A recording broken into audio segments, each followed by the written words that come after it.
Alright, it is officially that time. Welcome to Jelly Jam's Finals. I believe we have everybody set, so we've got on the left the blue team, Team Buff Mike, versus the orange team on the right, Team German Explosion, Traffic Talks, and Calieris. Today is going to be, hopefully, an exciting race for everyone to check out. Hopefully, game audio can be heard from Traffic Talks' stream at a fairly decent balance. If you have any questions on the commands, you'll see them on the bottom of the screen. Each command will bring up hopefully everything that you need to worry about understanding for what will be going on, such as exclamation point score to bring up the scorecard, cave guide, which will simply lead you to a guiding reference website built by the community's Real Critical, who is in commentary right now, actually. That can help you understand some of the ins and outs of how the cave works. AC Discord, which is our own particular Discord. Runner, which will show the list of runners, and then the score will also break down who has what. If you do look at the score, there's tabs for each team. Team 1 and 2 are the respective Buff Mike and German Explosion, so you, the viewer, can track along with the scores. That said, runners, if I can get an A-OK thumbs up start, go ahead and let me know that you're all set. We'll go ahead and get the timer ready to roll. Yeah, we're ready. Ready.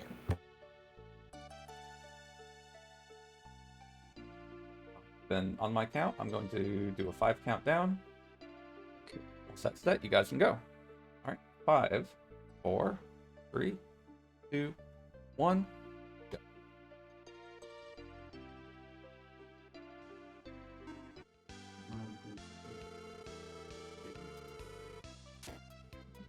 Tiana.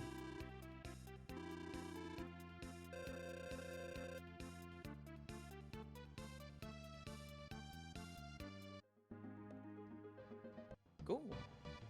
All right. Hi, Critical. Well, here we are again. Indeed. Yeah, apparently, we rocked commentary last week, so I mean, Eli was basically you gotta comment the finals. So yeah. I'll never say that I gave in to begging and pleading, but Oh, okay. Well, he did say that to me. Let's. Just kidding. I'm very happy to be here with you again. Likewise. And I'm very happy to be in front of this race. very much so. The finals already for the Jelly Jam 2023. Same rule set as last week, so you can use the !rules command or look at the command that's been posted there a couple of minutes ago to familiarize you with the scores. We will of course try to keep you updated in terms of what's going to happen. As much as we can, because this is the ancient cave. Randomness is a big factor, so unexpected situations for our runners, unexpected situations for us, but that's what makes it so much fun. Yeah, definitely. Just to give you a general idea of how the scores work, if you are looking at the rules document right now, you will see a couple of orange goals. Those are team goals, meaning if both players in a team get that goal, they will get 1 point combined for the team. Then there's single goals, which are the blue goals. They will get 1 point each for every point that's been gotten by either player, so each objective can get 2 points in total for a team. And then there is the character-based goals, which are only achievable by the players who actually picked those characters, and they're worth 1, 2, or 3 points respectively, along with bonus points if you get multiple of those objectives. Yep, and we're already seeing the unique team compositions to help facilitate those points. Each runner running a combination you wouldn't normally see on an any % ancient cave run.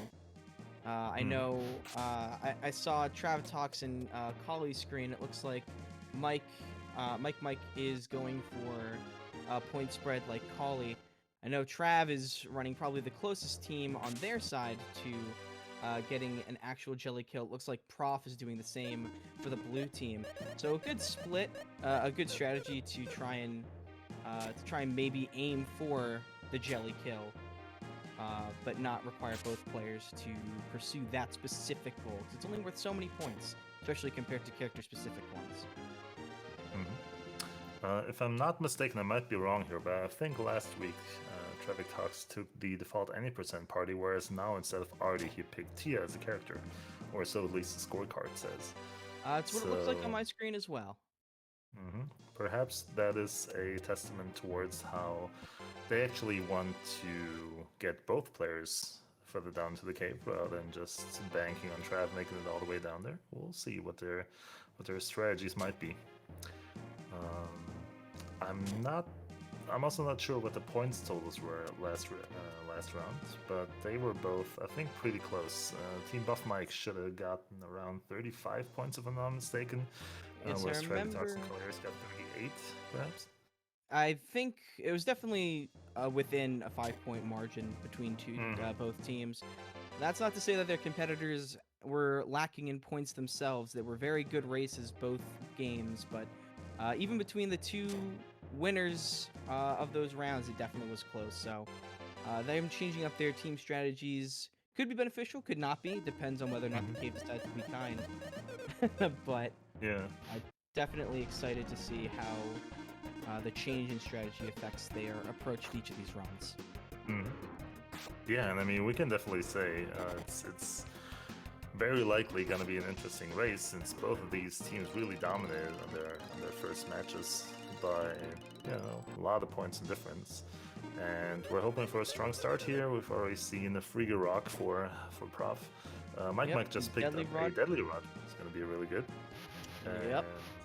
And, in general, for those not initiated, you know how the ancient cave, or well, when you don't know how the ancient cave works, I'm gonna tell you a little bit about it. Just a couple of words. It is a roguelike, meaning you have randomly generated floors. However, the enemies and items that can appear on those floors, but don't have to, those are known to the runners. There is 98 floors in total, as well as the 99th floor, which has a boss encounter, which is the Master Jelly. And yeah, if you look at the score sheet, there are a couple of goals relating to that as well. Yeah, that's basically it. They have to not die. There is a second Deadly Rod from Mike. So. Yeah, I was about to say. Share the love, Mike. Very nice. Very nice. I'd say give Prof one, but that would maybe disincentivize them from equipping it for the deadly incentive. But Prof's got Thunder, so not too bad for him. Losing out that Deadly Rod, but getting a little something in exchange. Also had our first Iris item on Trav's screen. No point incentive for that, but it's always fun to pick up an Iris item. No benefit on those. You can't equip them. They're just for display once you get out of the cave, but we in the community always like to see them. Yeah, for sure. Yeah, also this week, that's probably something worth mentioning. We are hopefully / probably gonna see a more up-to-date scorekeeping, because now we actually have dedicated scorekeepers in the shape of Chrono and Hapkaname, who actually help out doing the scorekeeping, so shout out to you guys. Yep, thank you guys well as so much. Taking a bit of a load off of Eli's back. And yeah, Eli's still doing all the tech in the background, as well as doing the whole tournament organization and the streaming, so shout out to Eli as well. Yeah, lots of great people in the community pitching in to make sure that these tournaments are fun, exciting, and as scuff-free as reasonably possible for all of you guys in the audience. So if you guys have any questions, please feel free. There's a lot of us around, both taking part in the tournament and just watching, that may be able to help answer any questions you may have. We'll try and get to them as we can, but we're also going to be trying to watch the run, so we apologize in advance if we miss something, and hope that you'll bear with us while we try and address as many things as we can.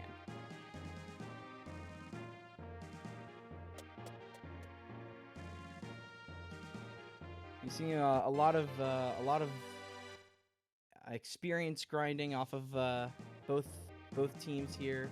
Saw a lot of eagle encounters, but there's also some enemies that you might not normally see during an 80% run taking the sword today. And that's because, unlike an 80% run with the 2-hour time limit, we can spend a lot more time going for safety, trying to grind out particular items, trying to farm out IP, and generally making the run as safe as possible for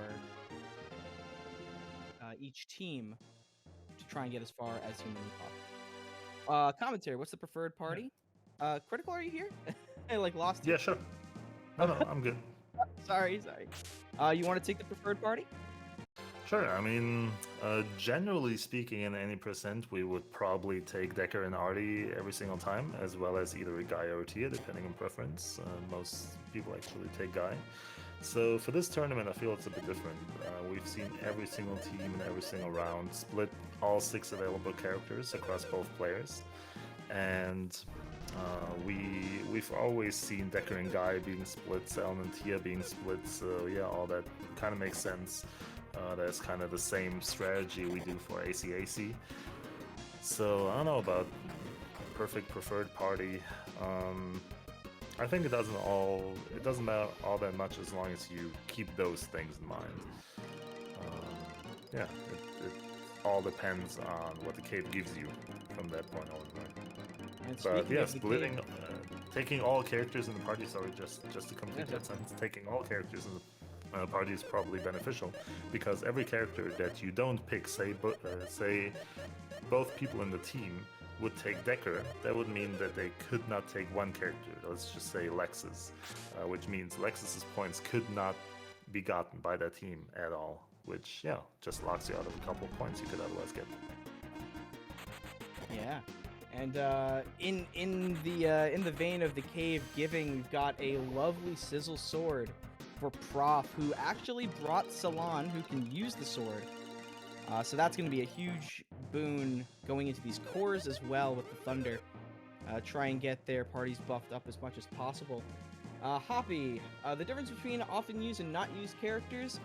The often used characters are the most efficient party for taking care, for both surviving through the cave and for defeating the Master Jelly at the end, the big boss, who, if you don't beat him, you don't complete a run.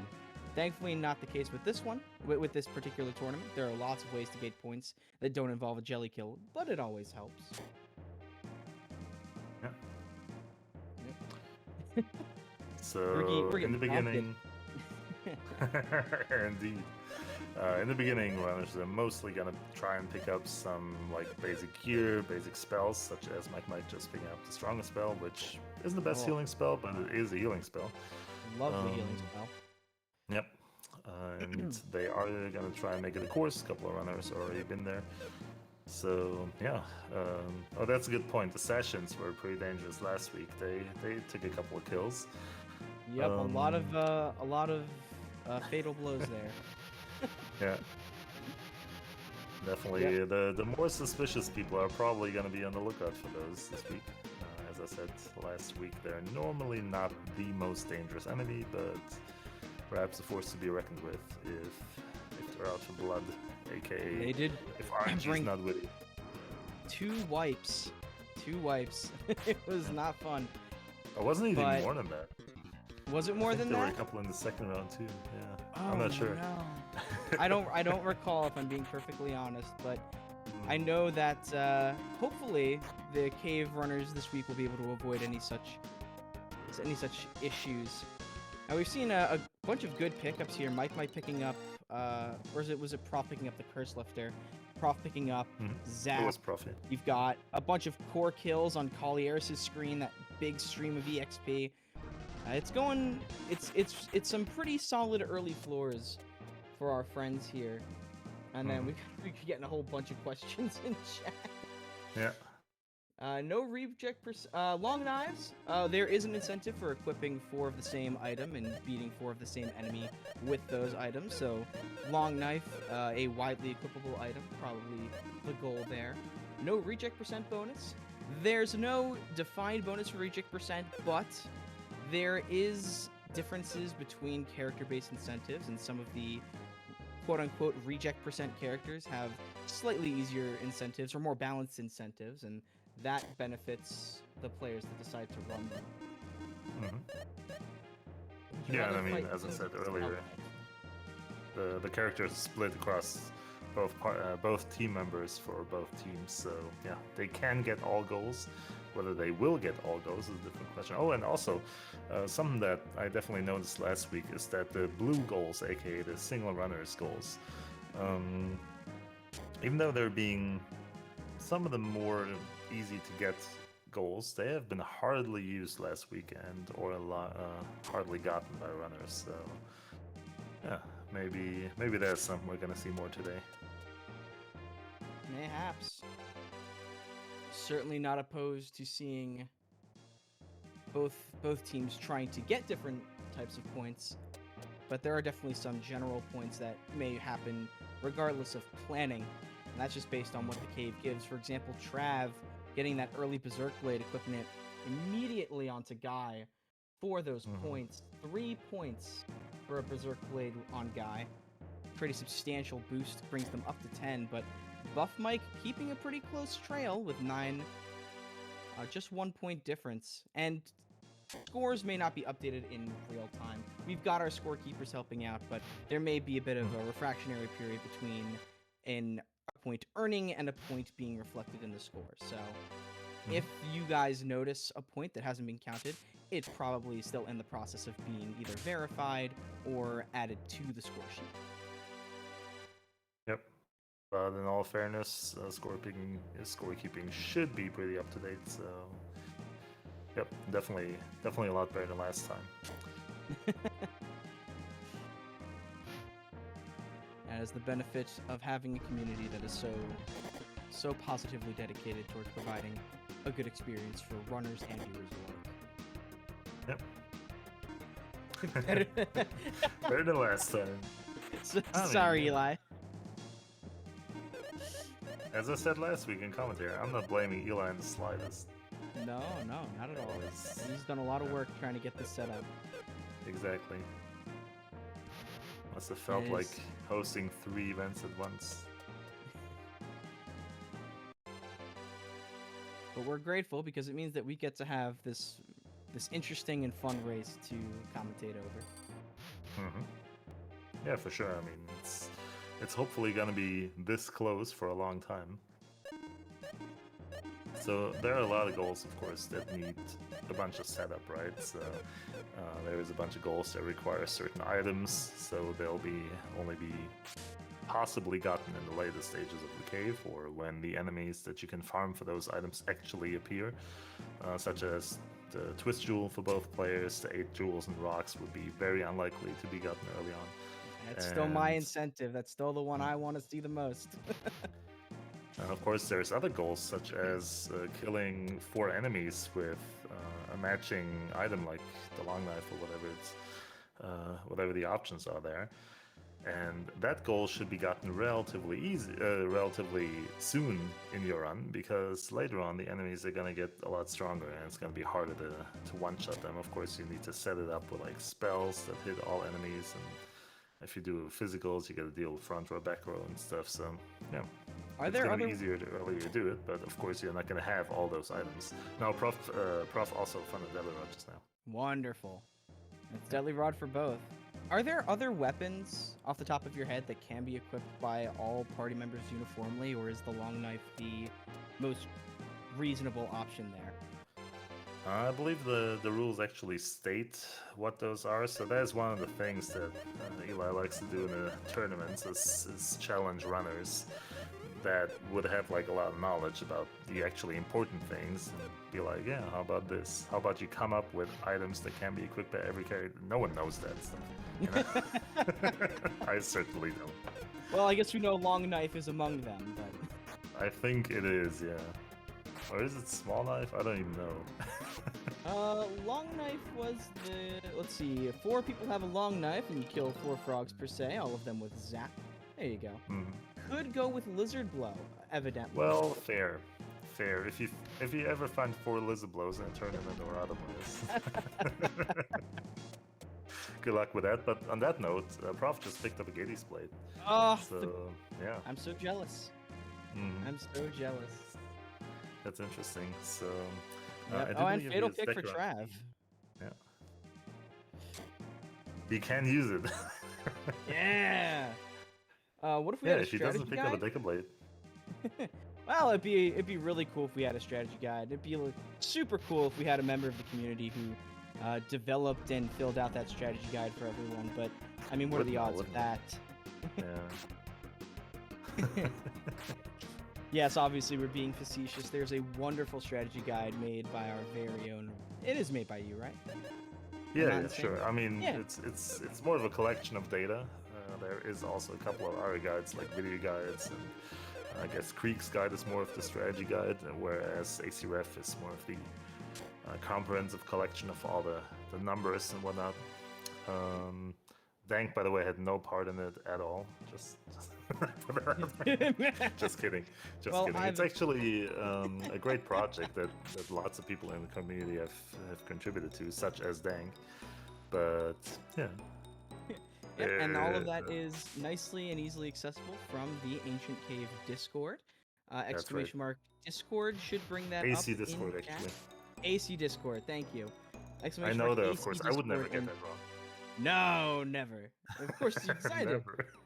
Yep. And so if you're interested in the run or just want to have access to that compilation so you can better follow along with what's happening on your screen, you can hop into the Discord. Very welcoming community. There's a references channel that contains all of those wonderful resources and has new resources added as they're created. So they're lovely, they're put together by the community, and you can always contribute to them yourself if you find yourself in such a position. So please feel free to join in. It's a very fun time if you love Ancient Cave, if you just love Lufia 2.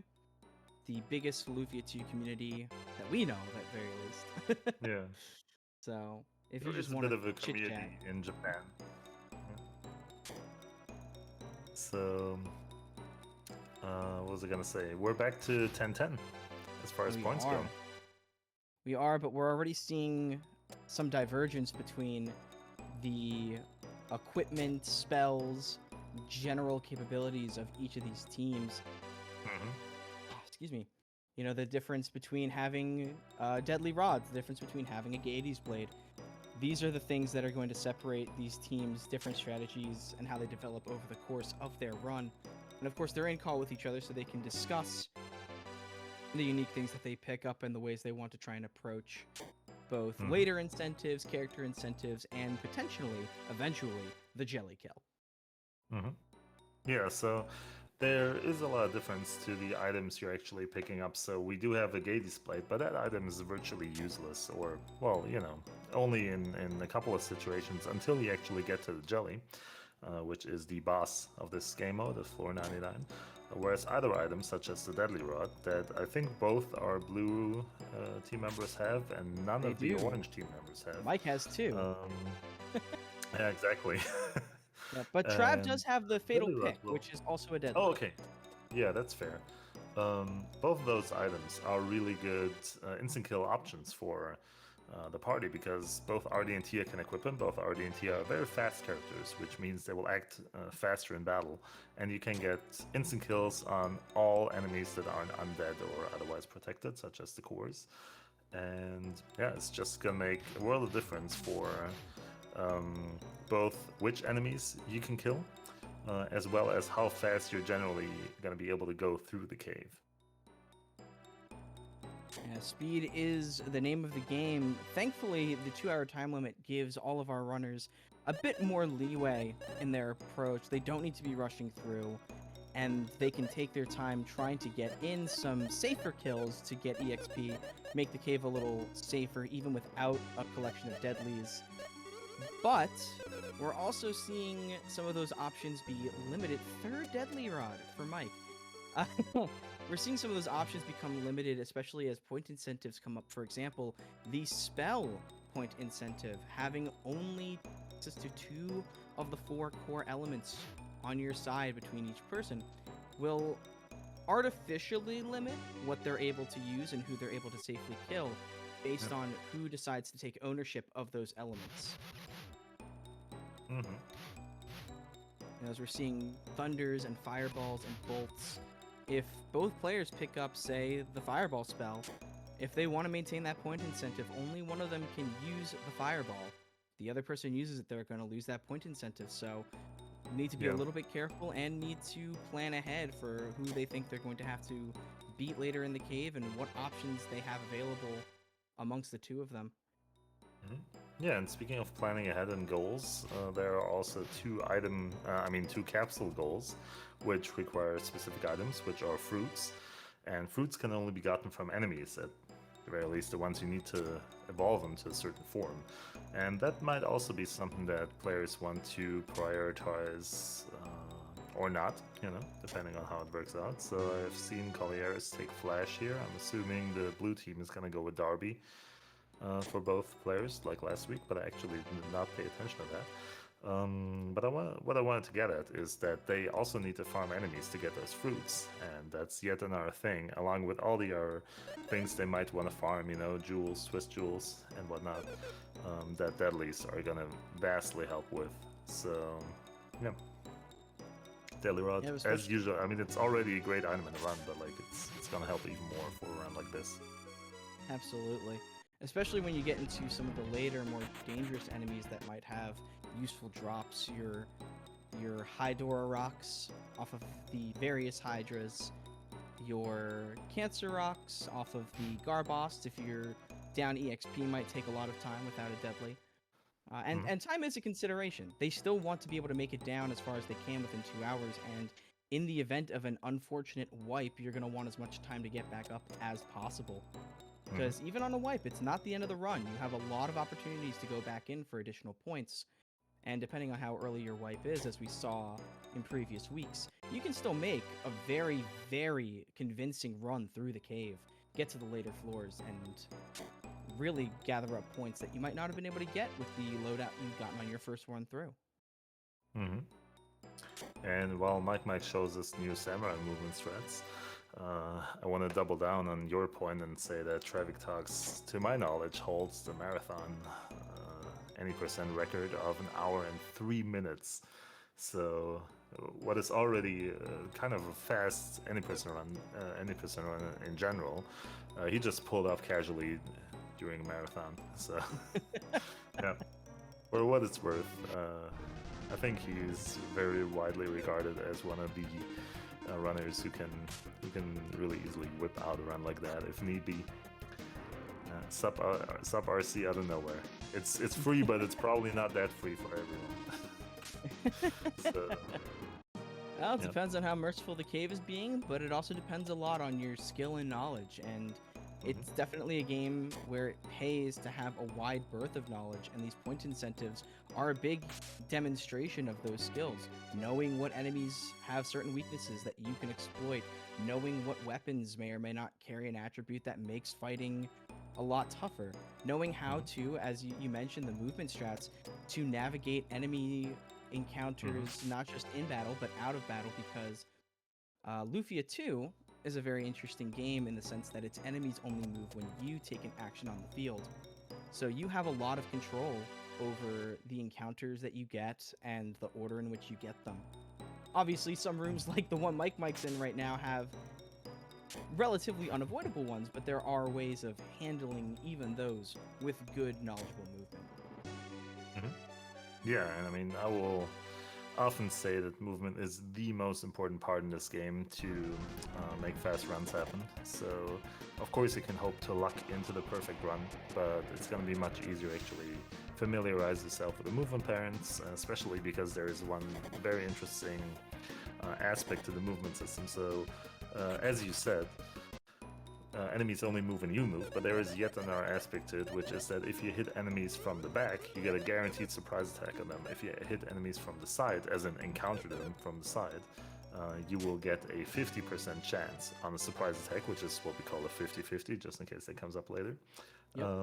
And that means you can basically, if you know movement of the enemies, it turns into kind of a tactical RPG. So what I will usually say is that the battle system is kind of a split thing. You have the tactical part on the map, and then you have the in-battle part on the battle screen. And that's kind of how you can think about it. And it's really the reason why this game is clearable so fast, whereas back in our childhood when we played this game, we left the SNES on all week, overnight. The marathon grind through the cave. It's come quite a long way ever since, you know, we all try to solve it on our own, and that's why it's kind of cool to have a community show you what's possible, and then you can, then like every individual runner, I mean, can like try and come up with new strats based on that. Yeah, we're seeing new strats get developed. Community. We're seeing new strats get developed every day. In fact, another new strat proposed in the Discord lately about movement tech with frame perfect dodging of certain enemies. Really difficult, but might be an interesting new tech to learn for a lot of these runners. But for now, there's a lot of existing strats that help do quite a bit in terms of getting you around encounters and situations that might otherwise result in an easy way. Yep. Yeah, and I mean, I'm on the lookout for that. I'm not sure whether I'll be able to catch it in time to point it out to you guys, but one of the runners has led me on to believe that there might be a showcase of that new movement strat you're pointing out. Oh. So, we'll see. That would be interesting. Yeah, so I also picked up well, I saw that Mike picked up a curse lifter. So that's gonna go well with this Deadly Rod. That's a really good thing because that means he does have a fractional weapon for the jelly. And what we want for the jelly is to have a combination of fractional weapons, which take out a certain number of HP from the total HP, as in they deal a lot of damage at the start of the battle, as well as finishers, which will be able to finish them off. Having the Deadly Rod is, plus the Curse Lifter is a really good option for that. So now I'm not further going to talk about Collieris dealing with Blue Mimics here. Yeah, I'm watching that on the screen right now. Yeah, which you're dying to talk about. It's a painful situation to be looking at, but those blue mimics are one of the most notorious enemies in the cave for ending runs. A lot of enemies in the cave can end runs if you get a little bit unlucky or aren't quite stacked up enough on levels and equipment, but the blue mimics are one of the worst because they are stationary enemies. There's no moving them. Can be good if they decide to keep out of the way, but if they decide to stand in front of a door or in front of the stairs or heaven forbid on top of the stairs, there is just no avoiding them, and they're a big equipment check. You may very easily lose a run that was going decently because these guys decided they did not want to have a good day. Yep. They definitely do not come in peace. And I'm going to say that Collieris probably has to fight them to continue. I didn't see the situation on the map. The consideration to actually fight instead of fleeing leads me to believe the same. Yeah, exactly. I previously mentioned front row and back row, so you can see two of those mimics are further down than the third one, meaning they were both in the front row, meaning they will deal more physical damage than the one in the back row. That might come into play if they get to attack again, which they probably might if they don't die here. And he did manage to kill either one of those. So, I mean, yeah, there's still a shot. There's still a shot, but it's going to be a close one. But let's be honest, there is a very good chance that he's not going to survive this encounter.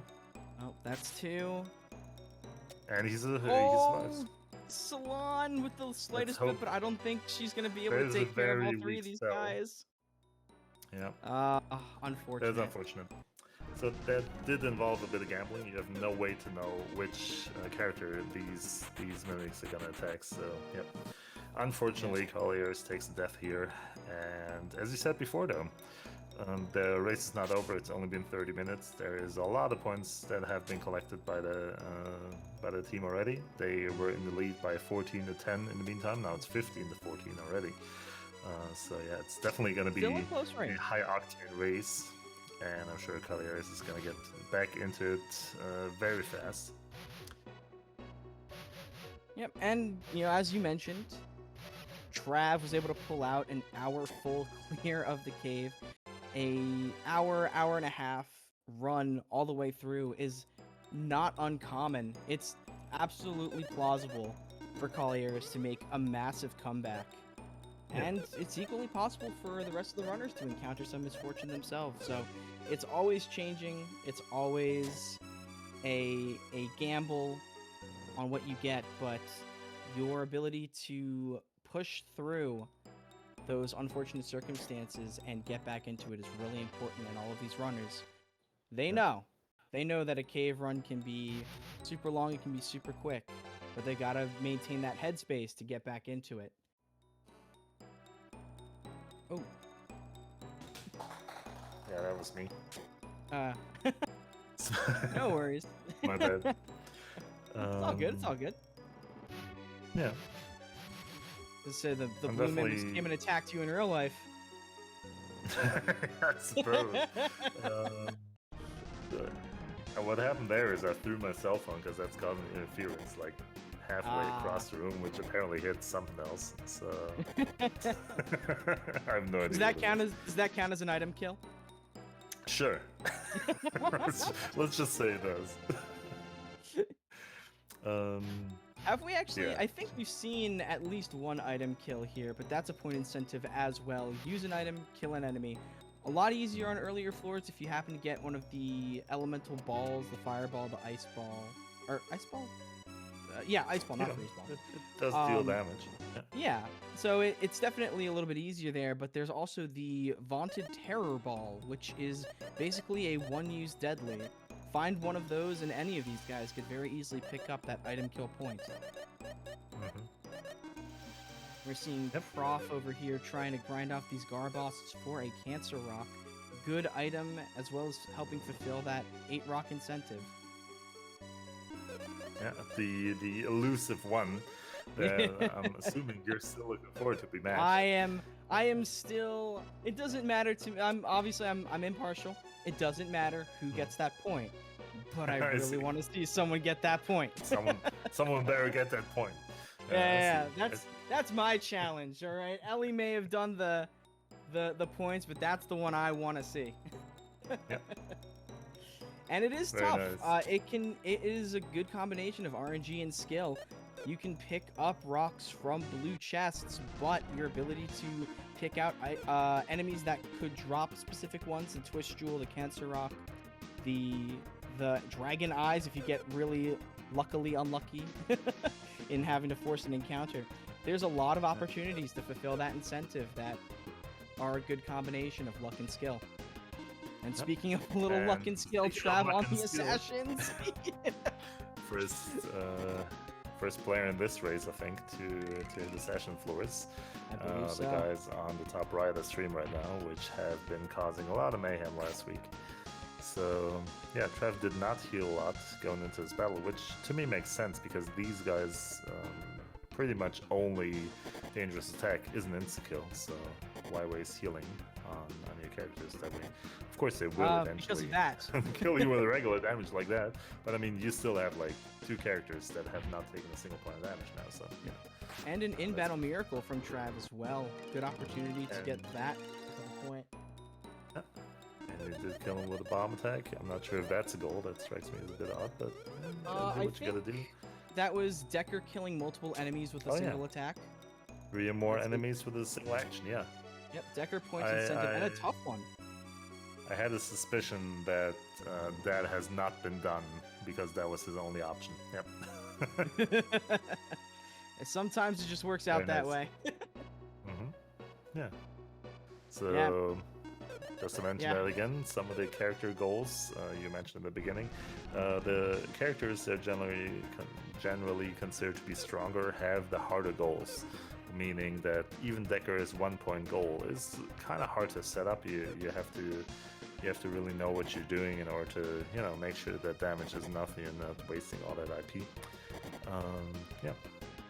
It's a good job on getting that character point. So far, we are at 16 to 16 points. Very nice race. I'm looking forward to a close race, like to the last couple of minutes. I am as well. I love to be able to get all hyped up over whether or not someone's going to be able to pull ahead, and especially when those last few points might involve a jelly kill. It's a hard Yeah, one to go exactly. for, but you're never upset to see a race come down to how one might be able to approach a jelly. Mm-hmm. And yeah, we've And as seen you a said lot of earlier blue on- chests. No, go ahead. Oh, so I was just responding to Ellison in chat. Yeah, I gotcha. I've seen the Scissor Sword somewhere in between there. I'm not sure for whom. But yeah, it's good to have those blue chest items. So for the casual players, you might remember those as the items you can actually take out of the cave and break the game more, open way more than it already is. Now for cave items, those are items that appear out of the usual floor order. So any blue chest item can appear on every floor, meaning you can get a really strong weapon really early on in the cave. And yeah, obviously for these kind of runs that we do in the Ancient Cave community, which includes this tournament, they're starting from a fresh save file, so you're going into the cave naked. You gotta do, pick up all your weaponry on site. And sometimes the cave decides that it's going to give you a little boost up. We've seen, as Allison's pointing out, 2 sizzle swords on the blue side, one for Mike, one for Prof. We've also got the Gettys blade on. Who had that? Trav? Prof. Trav? Prof has. Oh, so Prof has the Gettys blade as well? Yeah. My and goodness. Prof just did some really cool movement strats, shielding himself from the session using a different enemy. An enemy that actually moves relative to your movement and therefore which you can control. Really interesting for those who saw that. Of course, now the moment's gone, but you can still see the enemy who used the remote control. But there's those crazy movement strats. Unless you know both of those enemies' movement patterns, you're not going to be able to manipulate them in the way that you'd want to. Might be forced to fight a couple of encounters you don't want to fight. Yeah. And you never know when the sessions are gonna end your jelly jam attempt. I think last week's assassins were actually just ninjas who came down in disguise from the higher floors. Disguised as assassins, yeah. Yes, disguised as they said, hey, you know what? We could just take the different uniforms. No one would know. Let's Big end some brain runs. stress. Yeah. Sure. I mean, why not?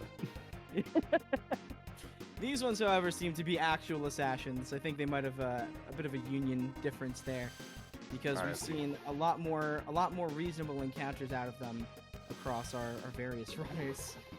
Yeah.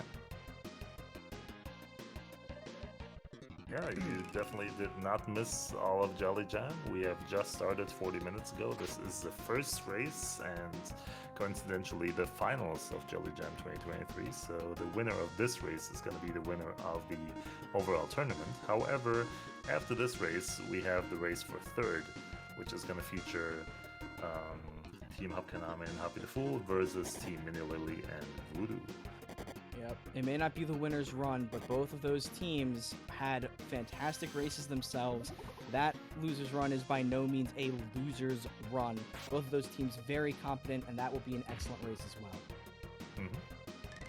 Mm-hmm. Mike picks up the back jewel for the 4. Can Prof get 4 as well? Very nice. There is and another Iris item picked up here, man. Interesting. So yeah, we're seeing a couple of later floors here for, I think Prof is the first one to be in the 40 plus section of the cave. I believe you're correct. I think most people are on the assassin floors now themselves. Mm-hmm. So Travis on floor 40, meaning and picks up the Sky Sword. Oh, very the nice. Sky Sword. Mike also on 40. Yeah, those strong blue chest items, there they are, coming out again. A lot of good blue chest luck across these runs. It's been interesting. Very good. I'm glad it's being spread out throughout both teams. Absolutely. It's doubly good because if someone gets into a position where they think there's just no way for them to progress, they do have the option, although it may be difficult, to Providence out of the cave, and that keeps them all those really strong blue chest items. The climb becomes substantially easier, even compared to a regular speed run. Mm-hmm. Yeah, so Mike had to encounter a couple of Hidoras here in the hallway. These are the first Hidoras you encounter, so all they have, I'm saying all they have is an attack that attacks everyone, but yep. And that's the end of that run. Oh no, his unfortunately. No! Well, Yeah, I did not see how he got in that situation, but I did see that he was in a horizontal hallway, and those Fedoras, at the end of the day, they do move randomly.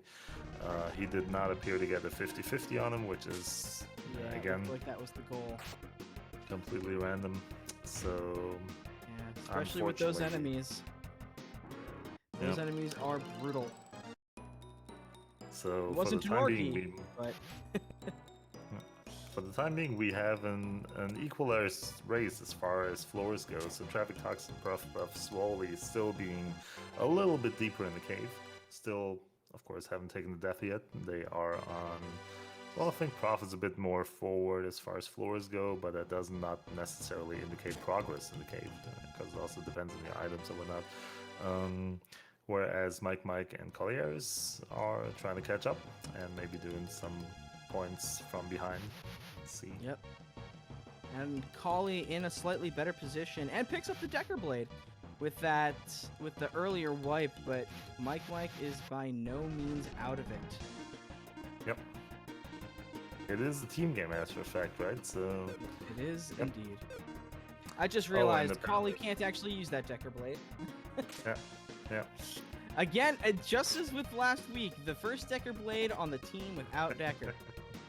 The cave has a sick sense of humor sometimes. Yeah. And Eli is getting his money's worth out of his rule set that he created, deviously created, I should say. Did you clip that? I'm gonna have to steal that clip for later. It looks like it. You guys can look at how the situation actually came to be. I'm not gonna look at the clip now, but Nah, we have Yeah, things feel to free to do, check it out. unfortunately. We have a whole lot of Exactly. running to take a look at here. we're not being paid for nothing Getting paid? here. Set you up Eli, for that. Eli, I need to discuss our contract with you. No particular reason, but. Oh, and that's the item that we were just talking about before, the Providence on Collieres' screen. The only way to get out of the cave without taking a death is that item. In fact, even being the jelly doesn't do it. He has to give it to you. But it does Yep. save you your blue chest items, so it is a viable option if you think you're not going to be able to get through a section, or you're, say, down to one party member with no revive items. There's a lot of situations in which that becomes a viable strat.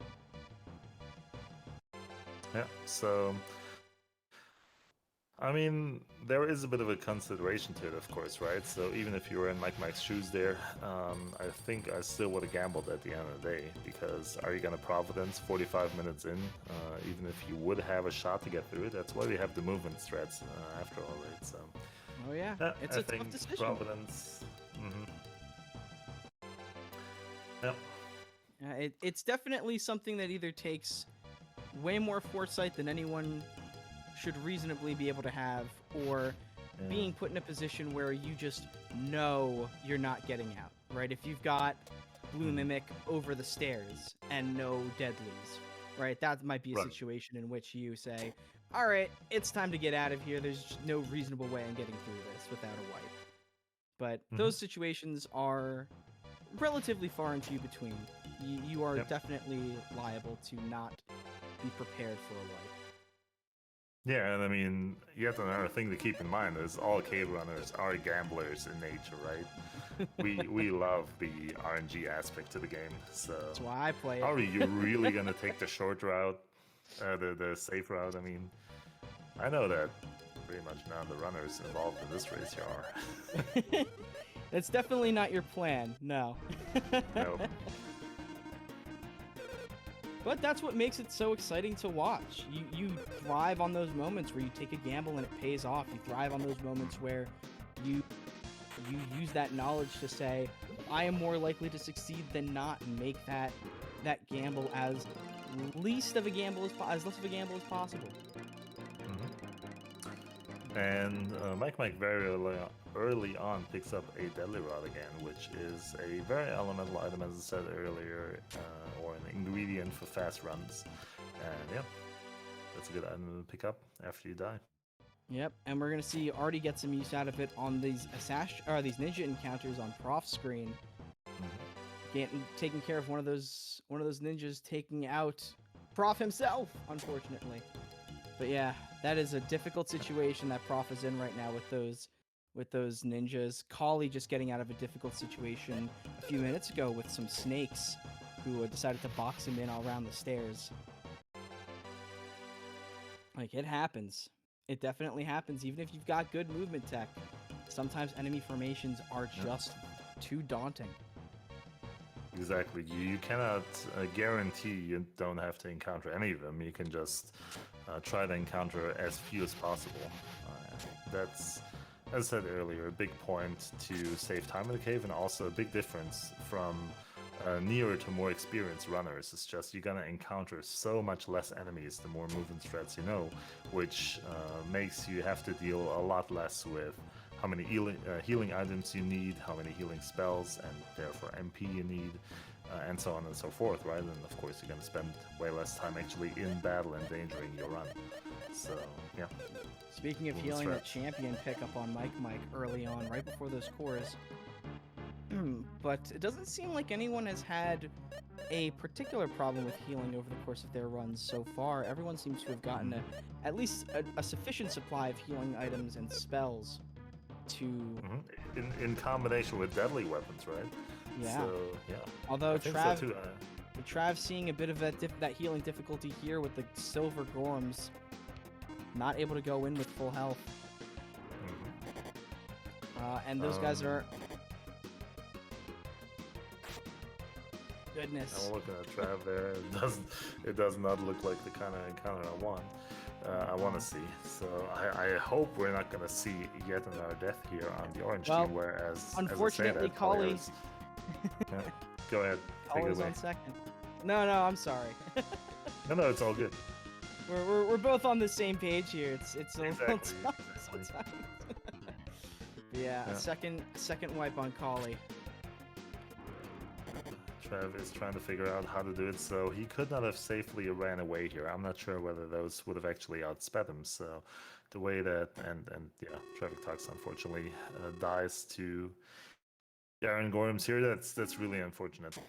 Again, I did not see how he got into that encounter. It's an enemy that we usually don't encounter, but their movement pattern is a bit tricky, especially if you're gambling in the sense of that you're running through the cave really fast, and then you hope that your reaction time is going to get you out of things. So Iron Golems are a bit of a pain in that regard, or can Unfortunately, there was no way around it. The stairs were in that room. There was no other stairway into that room, and the Gorgon was right next to the door. Yep. Just an unfortunate positioning. It happens, unfortunately, which means that Prof now is the sole leader in terms of how floor counts, in terms of what difference floor count makes. He is also on Iron Golem floors, as you can see here, and he also finds himself in the Iron Golem encounter, and that is an encounter he probably wants to clear because the Iron Golem is directly below a door, so he cannot hope to get into the door with the Iron Golem still being there. He could go past him, but I think he's trying to get that 50-50. Oh, Perhaps, no, he's luring him in. He's going to see if he can go he's around trying to him. get him into the hallway, but it's not going to be that easy. Nope. So if the Iron Golem were one step further to the right, he could just take him up in that hallway, and then he's scot-free. Yep. All right, but he got the 50-50, so. What I saw before in Prof, and maybe one of you guys, either in chat or you, Altair, can help me understand why that is, but Artie has an uncursed deadly rod. Well, he used to have it equipped. Now I'm assuming it is in the inventory. What's going on with that? Because that's usually what I want to see at the end of a run. That's a good question. I totally missed him curse lifting it. It's possible that he may have done it to unequip it so that Mike could have access to his deadly in order to maintain that flip. That's fair. But considering the positions that they're in right now, I don't know why he would have done it at the point where he's at, where he's a bit further ahead, and perhaps. I'm not actually sure whether that happened after Mike died, right? So that could have been before, and of course that would have been really unfortunate. That is true. That is absolutely true. He may have ceded the deadly rod to Mike for his own progression. Yep. or to get all 4 of the same items. Oh, was that? Do they have all 4 equipped? Well, I they did not missed get that that equip- point in any case. Yeah, But yeah, I that would have be not another seen that. possible reason. Yeah, in It's any not case, so very much- interesting. Normally, you would never see an Uncursed Deadly Rod before the jelly because that just reduces your instant kill chance from 80% to, what is it, 10%? And I think it's yeah, 20. that's, I'm not sure, but I'd say way between the two of us- less. I'd say between the 2 of us, you're more likely to have that percentage correct. So. I mean, now I have to look it up. So, but yeah, in any case, you never want to take that risk. No, you so, do not. Although I don't know. Prof using the Octo Strike off of the Gettys blade to try and clear these guys, it might actually do it here. Yeah. It's gonna have to get a little lucky on those rolls. Eli spoiled that solution earlier in chat. I wonder if that has something to do with that decision. But yeah, it is one of the rare situations where I actually want to or can use the Gettys blade. It's rare that you see that move get used outside of the jelly fight, indeed, but it got him through that encounter, and it would have been a bad one if he had taken the wipe as well. That would have been an equal wipe across the board. Yeah. Oh, and he has yet another horizontal. Oh, hallway this with one an seems iron like it ore might with be a bit easier though. Yep. Getting through he that one, can- just booking it. He can get the free encounter. I wonder if he knew about that. And yeah, he's passed that one very nicely. So yeah, very nicely done. Indeed. Eli is making fun of how bad to spell dread is. It is indeed. Yeah. It doesn't. It's putting in its work, I suppose, but. It's about the effect of racing stripes on a race car in terms of performance. What does dread do exactly? Yeah, it lowers defense. Something like that. I mean, considering the use of the Gettys blade, not a bad option there. Yeah, Only the few yeah. times you will actually use it in a run, but The Cave difference veterans- is so marginal. So. Yeah. Cave veterans probably looking at that and just saying, "Excuse me, what?" Sure. Although I will say, I'm not trying to make fun of Prof here, and we have seen Colliers earlier struggling to kill a couple of boom mimics, right? And I didn't count the damage, but I wouldn't have been surprised if he was pretty close with some of those spells. So every once in a while, a couple of points of damage can make all the difference.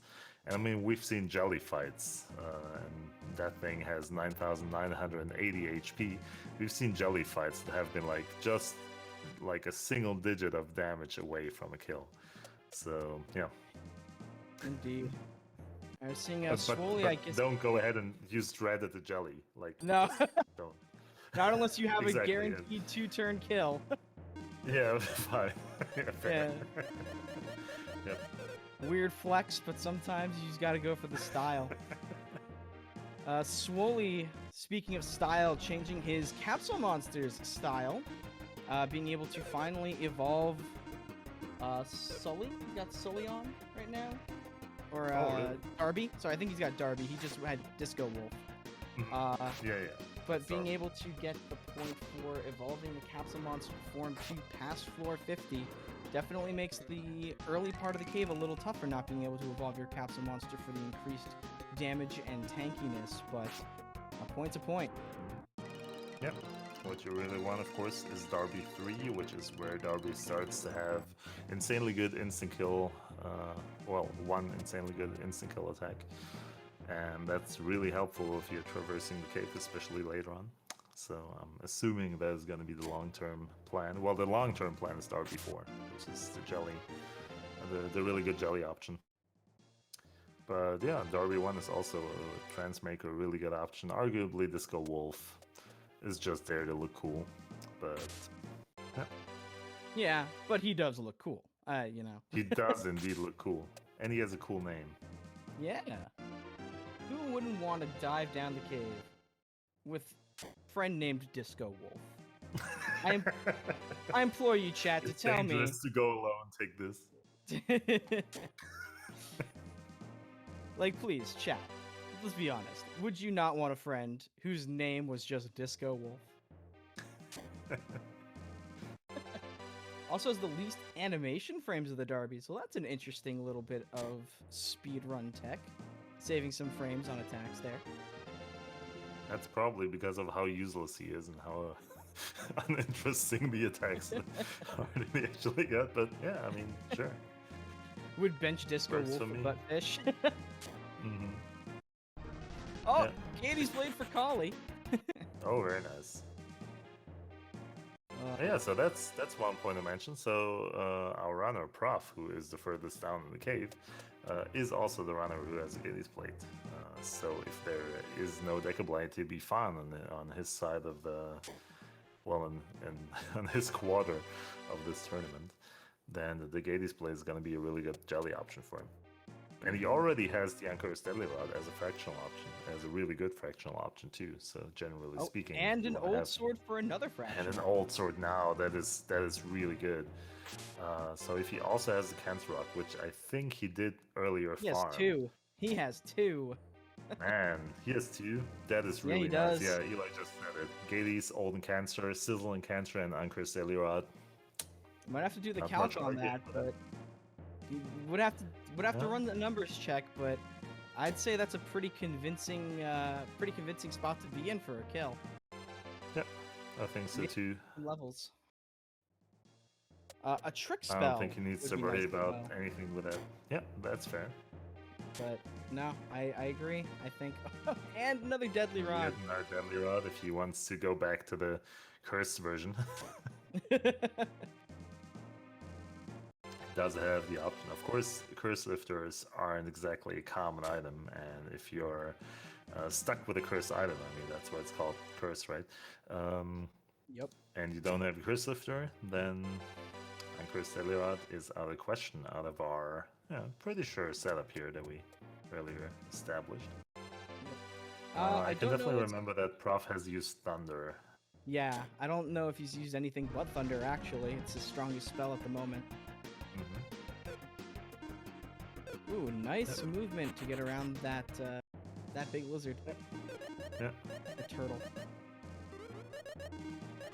Oh, and there's a terror ball for Collie. I don't know if they have that item kill incentive yet, but that is a good way to... Oh, no, they do. Actually, yes, they do. It looks like Mike is the only one so far that has not gotten an item kill. No, they both have it. Yes, they do. They both have that point. Never mind. And Prof already got his hands on the Twist Jewel as well, meaning if Mike makes it to those floors, they get that point as well. And of course, in the meantime, Prof gets to enjoy the agility from that, which I completely missed until this point in time. Very nice. We are also looking at 25 to 18 points, so that is very likely a testament of how far Prof is into the cave versus every single other runner. So, yeah. Yep. Not that that's going to be stopping Trav and Collie from doing their best to get back into it. And 7 points, especially Exactly. with those high point character incentives, it's not the gap that it may seem to be. Yep.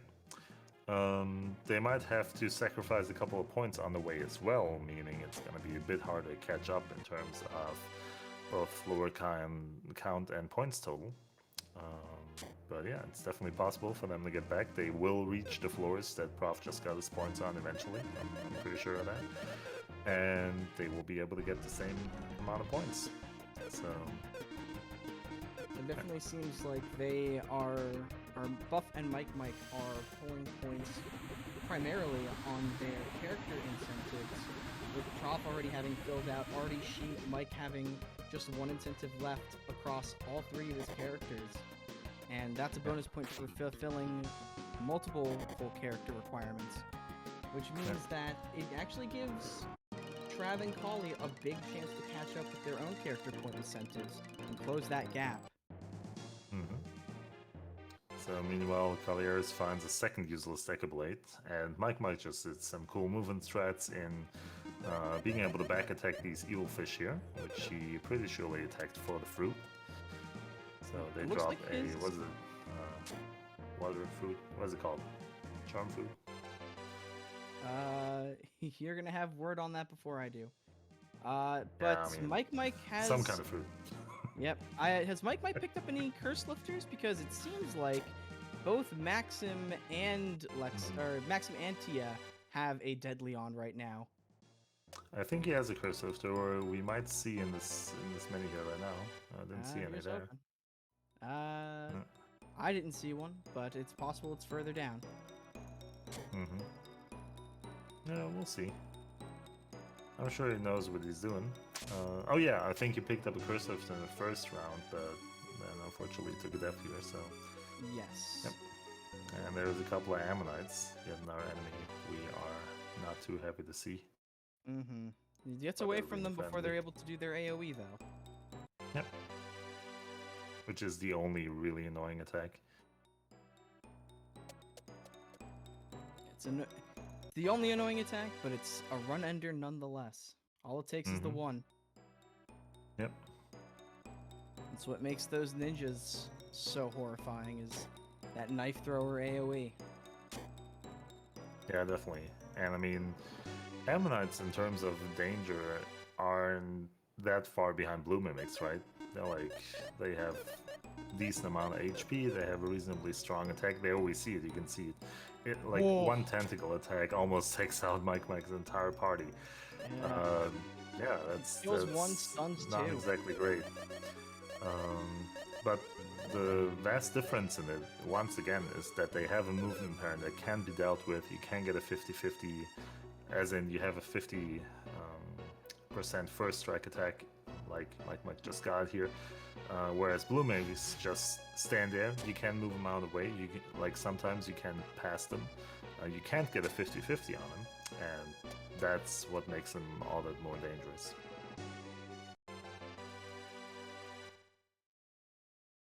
But yeah, Mike resolved that situation really well and with a bit of luck. Absolutely.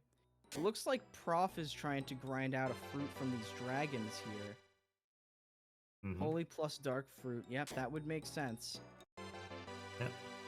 No deadlies with which to do it, though. Going to be relying on substantial attack power and some strong spells. Oh, Trav against the bees.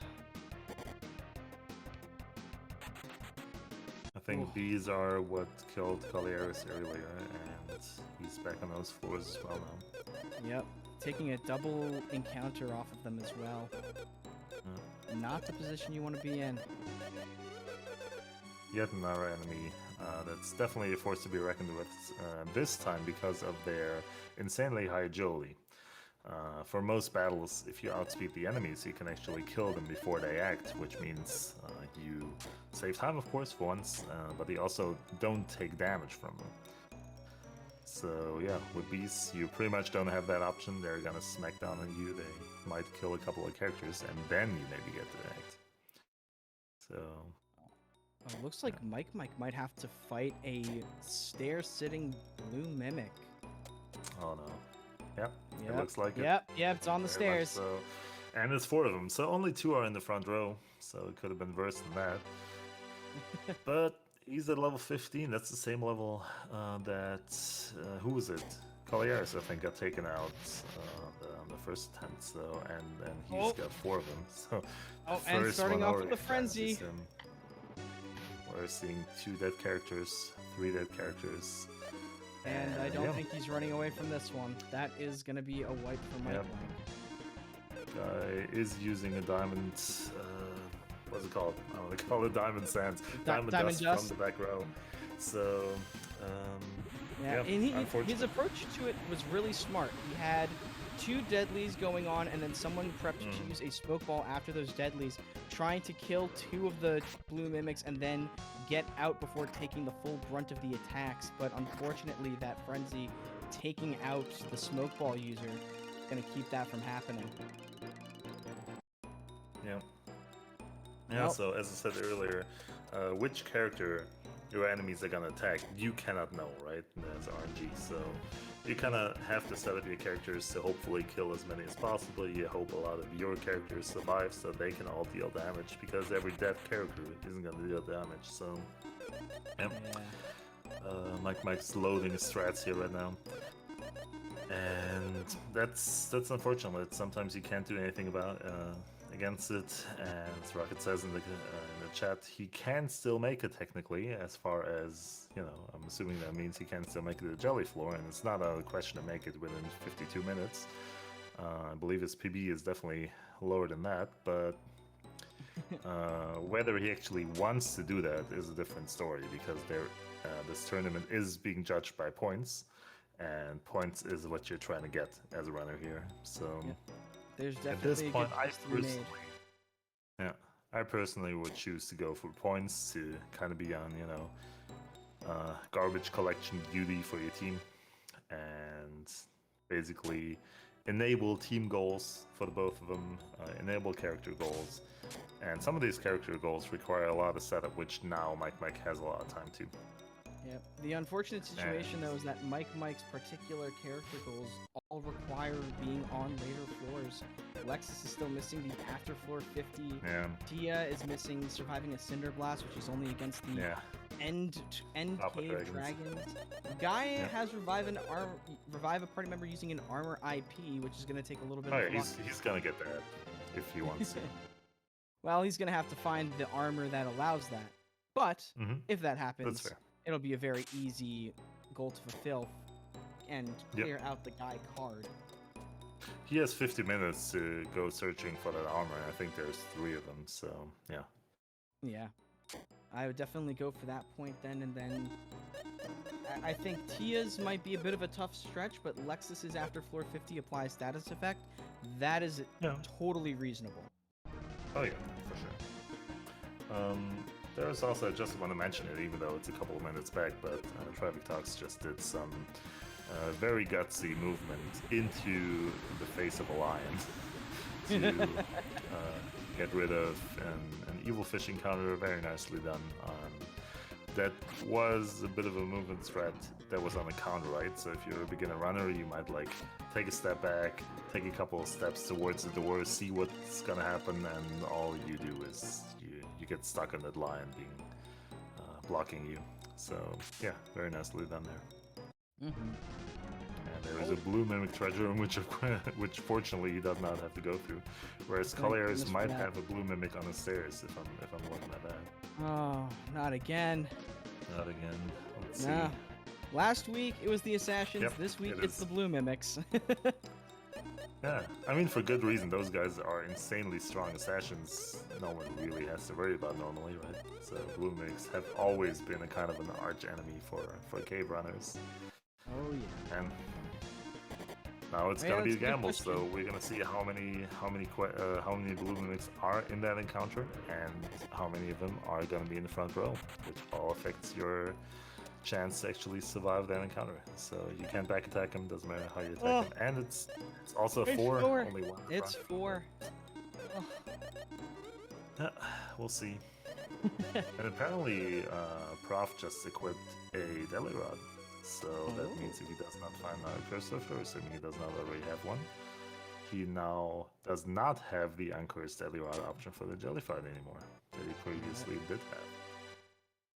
Interesting strat, but with these Warm Eyes, I don't blame him. These guys can be quite a pest. Yeah. Their multi-attacks do not help.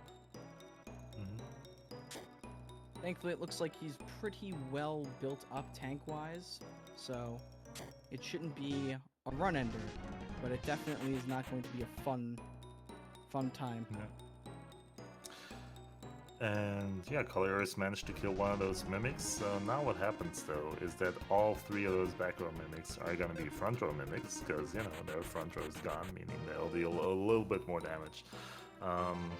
I doubt it would have made a difference here, and it's definitely good to kill a couple of them rather than none.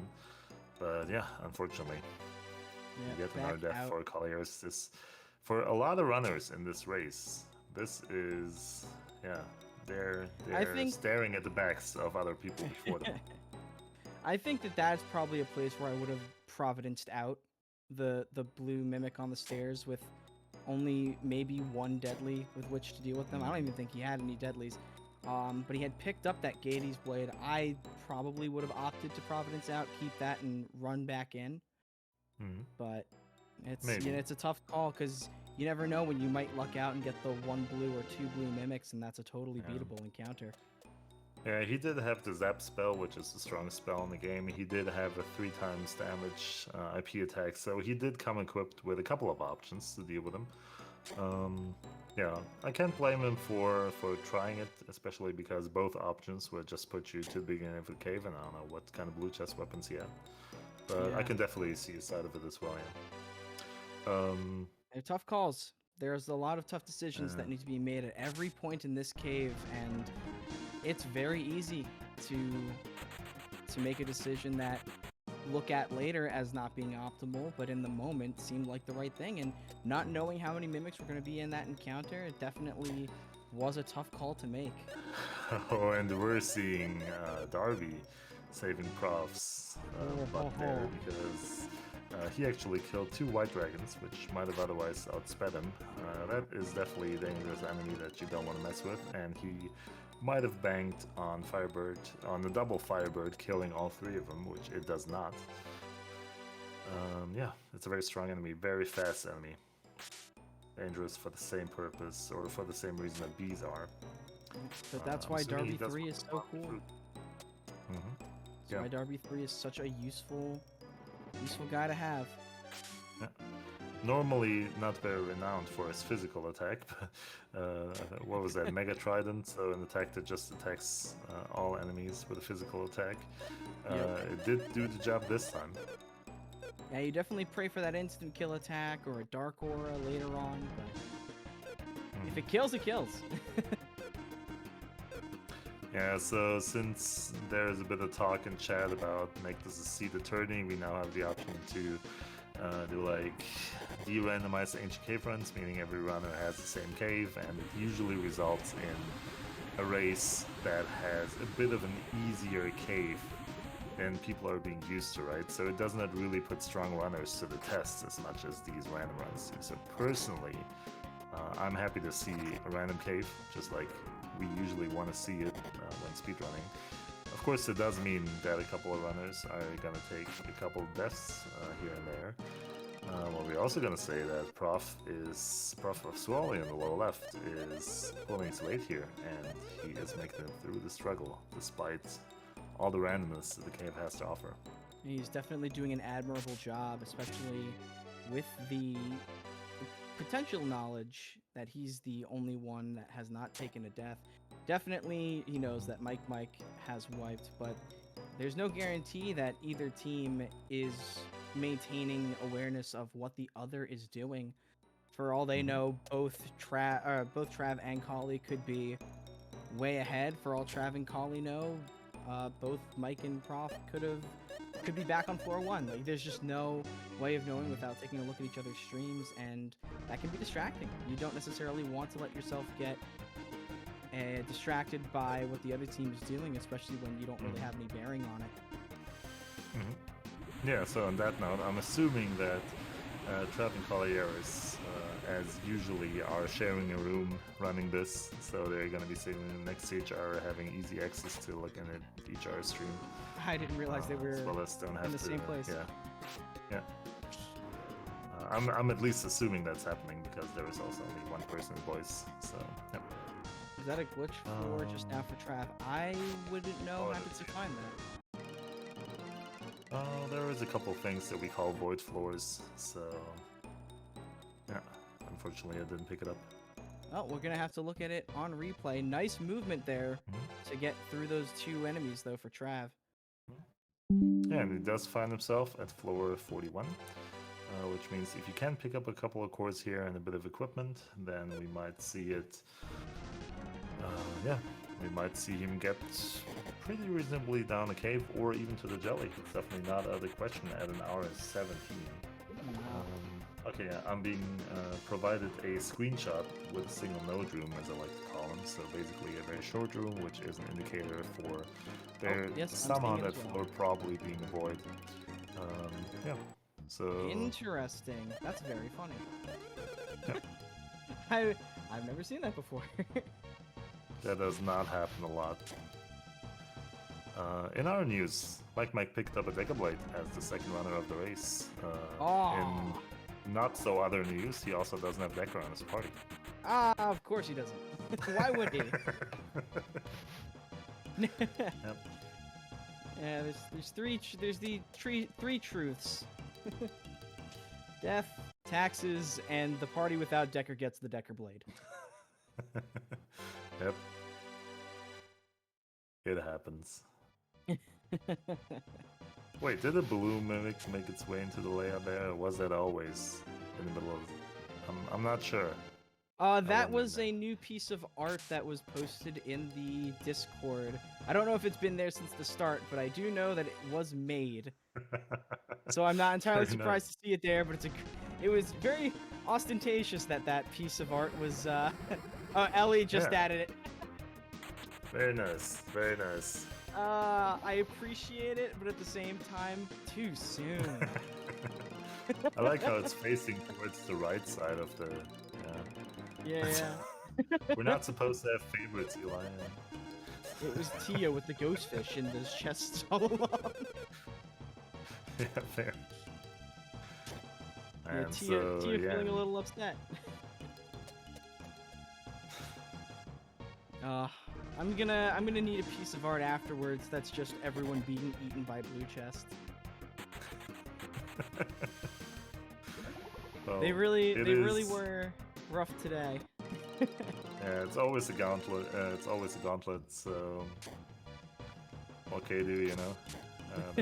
Every runner goes into it expecting that to be happening. I definitely don't want anyone to think, oh man, who are these noobs? All these guys dying. It is part of the game, and it can always happen. So I'm not saying that these guys are going to be happy about it, but yeah, You definitely could be having don't hold the God against run. them. You could be Yeah, having exactly. the God run, the absolute best anyone has ever played, and Blue Mimics on stairs will end your run without caring. I mean, you know, at floor 30, you don't have the God run yet. As such thing as pace does not exist in the cave. Prove me wrong. But yeah, I definitely get your point. And yeah, some of these enemies, that's kind of the trade-off that we do in the speedrunning, right? Or in the speedrun, is that we skip levels pretty much, right? You're supposed to be at like level, what?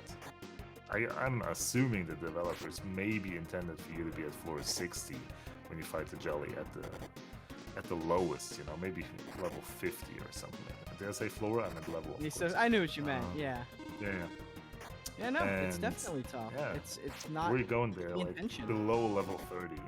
So, Well, let's put it this way: you're definitely intended to be able to get a kill on the jelly without having a hyper-specific item set, and the level at which we do it kind of demands that you have at least a few of very particular items or very particular item categories. You need to have a couple fractionals. You need to have some finishers. You probably need to either have a boost or a good spell to get you through some fights. You want to have a strong capsule monster. There are a lot of requirements involved in a convincing jelly kill.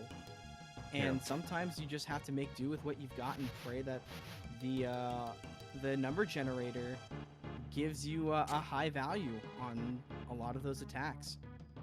yeah. Yep, that's fair. And I mean, if you have all the knowledge there is to have about the cave, then you know you have a couple of options. You can like source those finisher and fractional options from certain enemies as drops if you don't find them in chests or whatnot, you know, even late in the cave. But if you're going into this, like as a game designer, you have to assume that players do not have that knowledge because they're going into the cave like for maybe the 10th time. They did not take the effort of like cataloging every single item. So yeah, for a casual runner without any information, this game is going to be rather hard, I would say. Now, of course, if you play through Lufia 2 proper, you're probably already familiar with some of the things that you have access to. But as far as the items that are unique to the Ancient Cave, it's definitely going to take a little bit of experience, some trial and error, and a little bit of luck finding those items to remember them on subsequent runs. And that does play a big factor because you want a lot of those blue chest items. You want a lot of those really lucky high floor red chest items, the old sword, the myth blade. And you may not find them. You may have to hope that you know the game well enough from your first 2 playthroughs to piece together a kit. Yep. That's fair. I don't think this existed for Prima guides, you know? Well, there was a game guide to this, as you know, it's one of the SNES games. I'm not gonna say it was unfairly designed because arguably Lufia 2 is one of the games that are more easy to beat because there's a very casual difficulty grading. But some of the games back in the day were being sold with like game guides, you know, because they were just so insanely hard. Lufia 2 was being sold with a guide as well, so there was no way, at least in Europe, to buy it without a game guide. That is knowledge I did not have. Being a relatively new runner to the game, this was a game that I did not play growing up. But that should be a good testament to anyone who's looking at this and thinks, oh, well, I'm not probably going to like it. I never played this game growing up. There is a lot to love about this game. There's a lot to love about the speedrun that even if you don't have nostalgia for Lufia 2, you can definitely find something to enjoy. And, you know, there's no reason why you can't enjoy the main game as well. Definitely, and it is a game that stood the test of time really, really well. It's still a very fast-paced RPG, even though it's round, you know, a turn-based RPG. It is very fast. The menuing is really fast. You can have a lot of fun with it, and it's, you know, a pretty beautiful game in my opinion. As far as the sprite work goes, there was a lot of work that went into it to make the story, which is a bit campy but also really enjoyable. It's just an overall really well-rounded package. It's an SNES game. There's camp everywhere, you know? Yeah, that's fair. Colliers on the Iris percent run over here. Oh, no. Yeah, apparently 2 Iris items within the first minute of playing. I would just stop running right now and go for that Iris percent. You lose the race, but you get the world record. Yeah, he would not be the first to try that, but man, we did so well not talking about that last week at all. What happened? Oh, what? About what? Iris? Yeah, Iris percent. Oh. Well, when you have... It's always a thing in tournament commentary. Oh, trying to avoid that? No, it's fair. You know, don't worry about it. I'm not being serious. Yeah, when you get 2 of them that quickly, it's hard to deny, and it's important that you point out that those Iris items, again, they're not doing anything for these runs. They're not providing any sort of incentive. They are, in effect, dead chests, but it's still funny to see them. Yeah, and they are fairly rare for what it's worth. And Colliers, I think, has picked up 6 or maybe even more over the course of his runs. So that's definitely unusual. A little bit of good luck to balance out those unfortunate blue mimics. Mm-hmm. Ooh, run down by the silver gorms. Yep. On Trav's screen. Yet another Iron Gorem encounter here. He does have a lot better survival chances here because now he's level 26. I think he was much lower earlier, and he also has Valor and Champion, which is a revive and one revive spell and the best healing spell. So he's very well equipped to deal with these enemies. Mm-hmm. We see Mike speed running the IRL ancient cave up there. Yeah. Very nice. Yeah, Mike is switching between, you know, I'm assuming advertising and yes, his PowerPoint presentation of his cave run. So shout out to Mountain Internet. Yep, free advertising. We're not being paid by any of these guys to provide the shilling, but a little bit of a dangerous floor for Prof over here. Mm-hmm. Not liking to see that is very likely an Archfiend encounter that he's gonna have to kind of pray is kind to him. He does have a good party setup, but Archfiends can just double thunder you and take your run away from you just like that. Another one of those just instant kill encounters you just don't want to see. Yeah, so I didn't see any Archfiends, but what I'm seeing is a couple of Wind Genies, which generally you want to avoid. I guess he got a first strike encounter here. Yeah, he was able to get the back attack. Very nicely done then, and yeah. Oh, he's doubling down on the status balls. Oh So, goodness! Yeah, Really we got wants a to be sure. A triggered Wind Genie. How safe is that floor? I'm gonna have to see it. 76.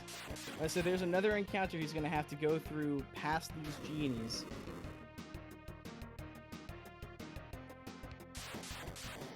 So Trav, having made his way a pretty sizable distance up the cave, having a bit of fiend trouble. Yeah, sharing the same sprites Archfiend. So Eli just asked about how safe floor 76 is from Archfiend spawns, and that's a good point because floor 76 doesn't actually have any Archfiend encounters. You only have Ice Rogue encounters. So the max amount of Archfiends he can have in an encounter.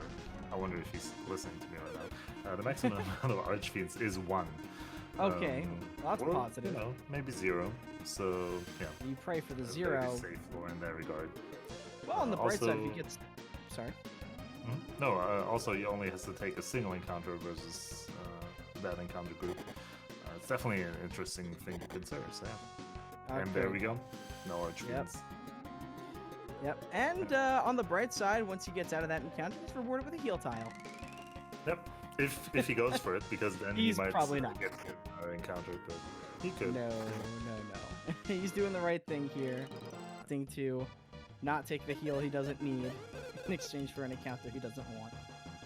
There were a couple of movement tidbits that I'm not gonna get into, but yeah, he moved really nicely in there. He Two did. spots where if you don't know exactly how those enemies move, you could have gotten in another encounter. You avoided both of those. Very nicely done. Same with, I think it was Mike getting another good enemy block on an assassin, preventing him from moving forward and keeping us away from the bad assassin encounters that we've seen previously. Yeah. You I'm see assuming Travis made it we- back up to the 50s. Yep, fair. I mean, as I said, I'm assuming he's gonna go places. The point total is 25 to 19 still, but I'm assuming as soon as Trav gets to spread his feet out in the 50s and later floors, those points are gonna rise on the orange side of the board. Yeah, it's been a bit of stagnant point totals here with just these attempts at surviving and a couple of unfortunate wipes knocking the progress down a bit, but there is by no means any reason to believe that Mike and Prof are running away with this right now. There's a lot of points on the table, 70 total, and Trav and Kali could come back at any time. This is still easily a close race, even with the slight lead that Prof has, and it is a slight lead. Trav is coming up hot on his heels. Perhaps what Prof has, as opposed to all the other runners, is a very good chance to take his time, farm all the items he needs, go for the point incentives, and still make it to. I mean, he's got all the time in the world to make it to a jelly.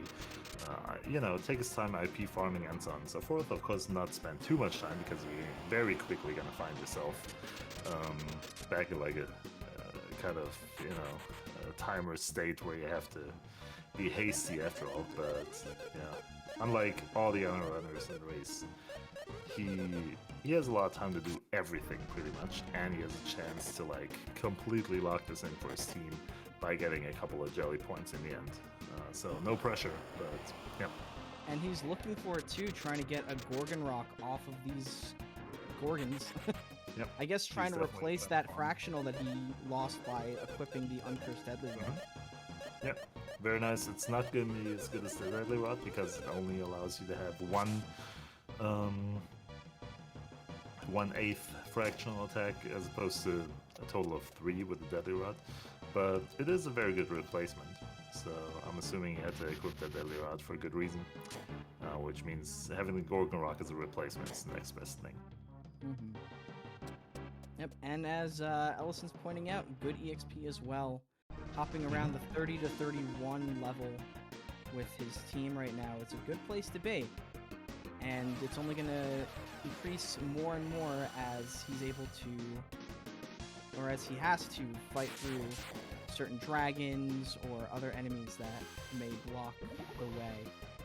And Salon is definitely going to want it because she is not Guy. She is not Guy. That damage output is going to be substantially different. Yep. She also starts getting agility in the 30s, so yeah, he's gonna enjoy finally a fast Selon from this point out.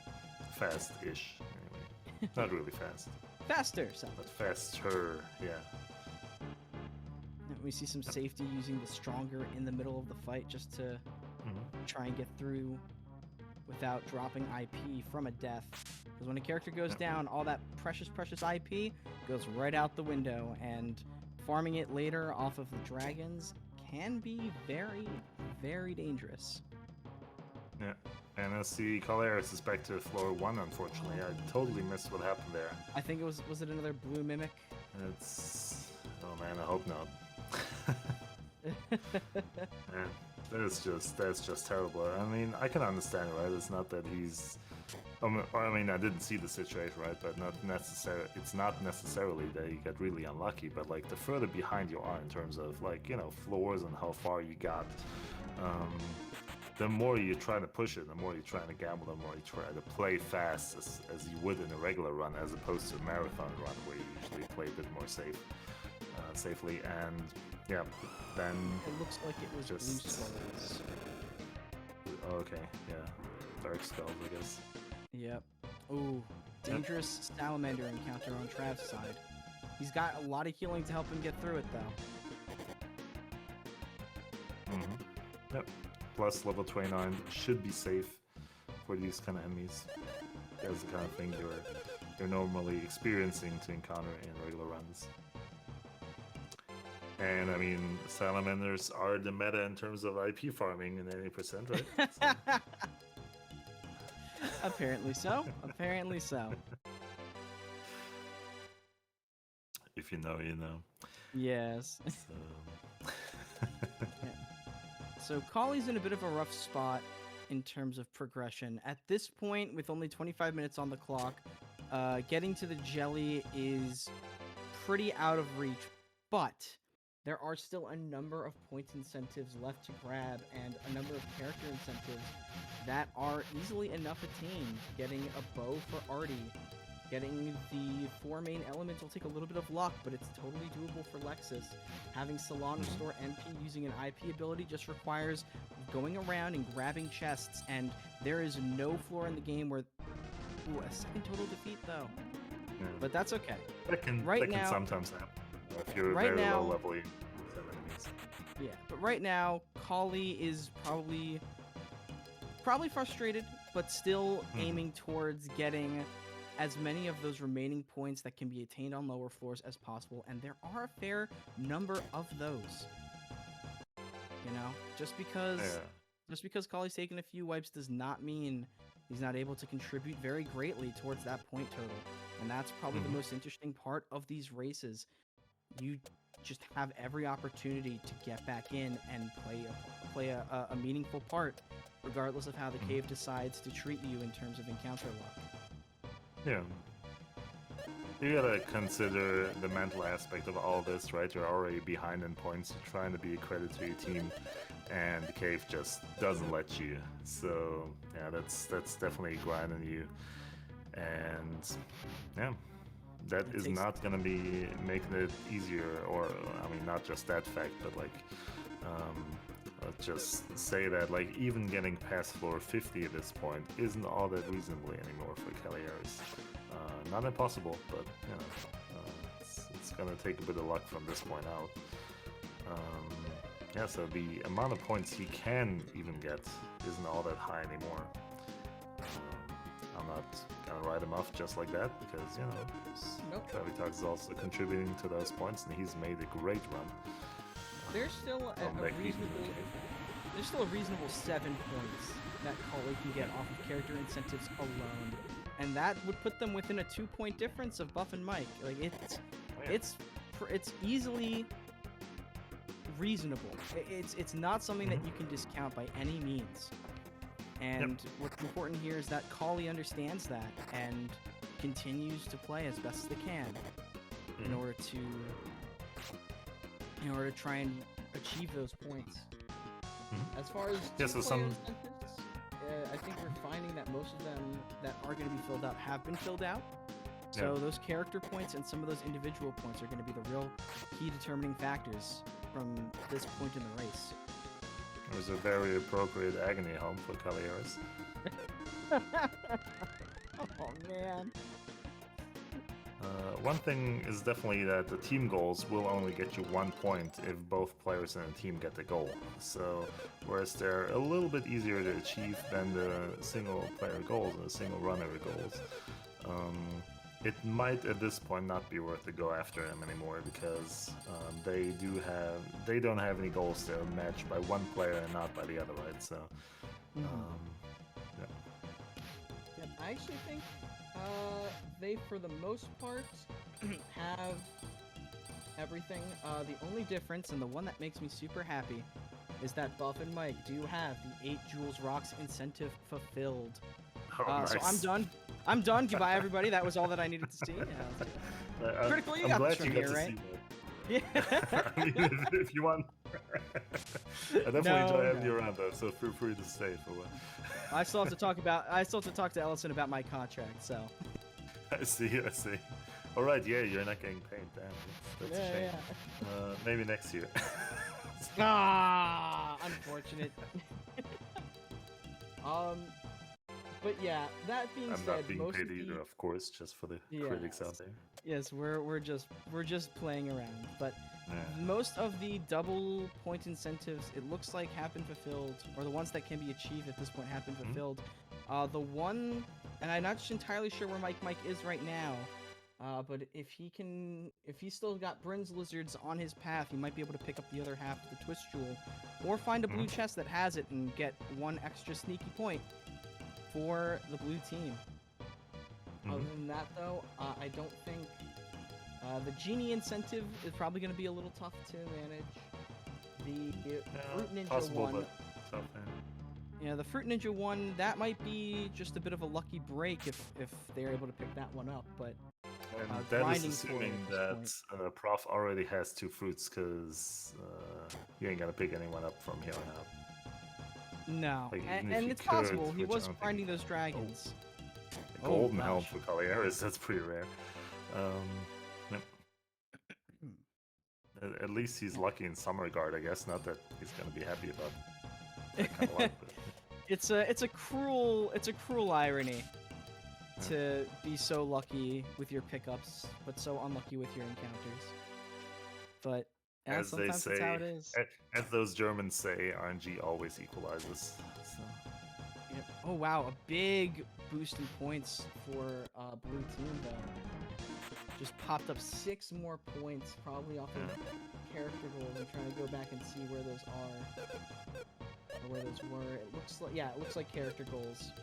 So Mike has 2 completed character goals in Guy and Lexus.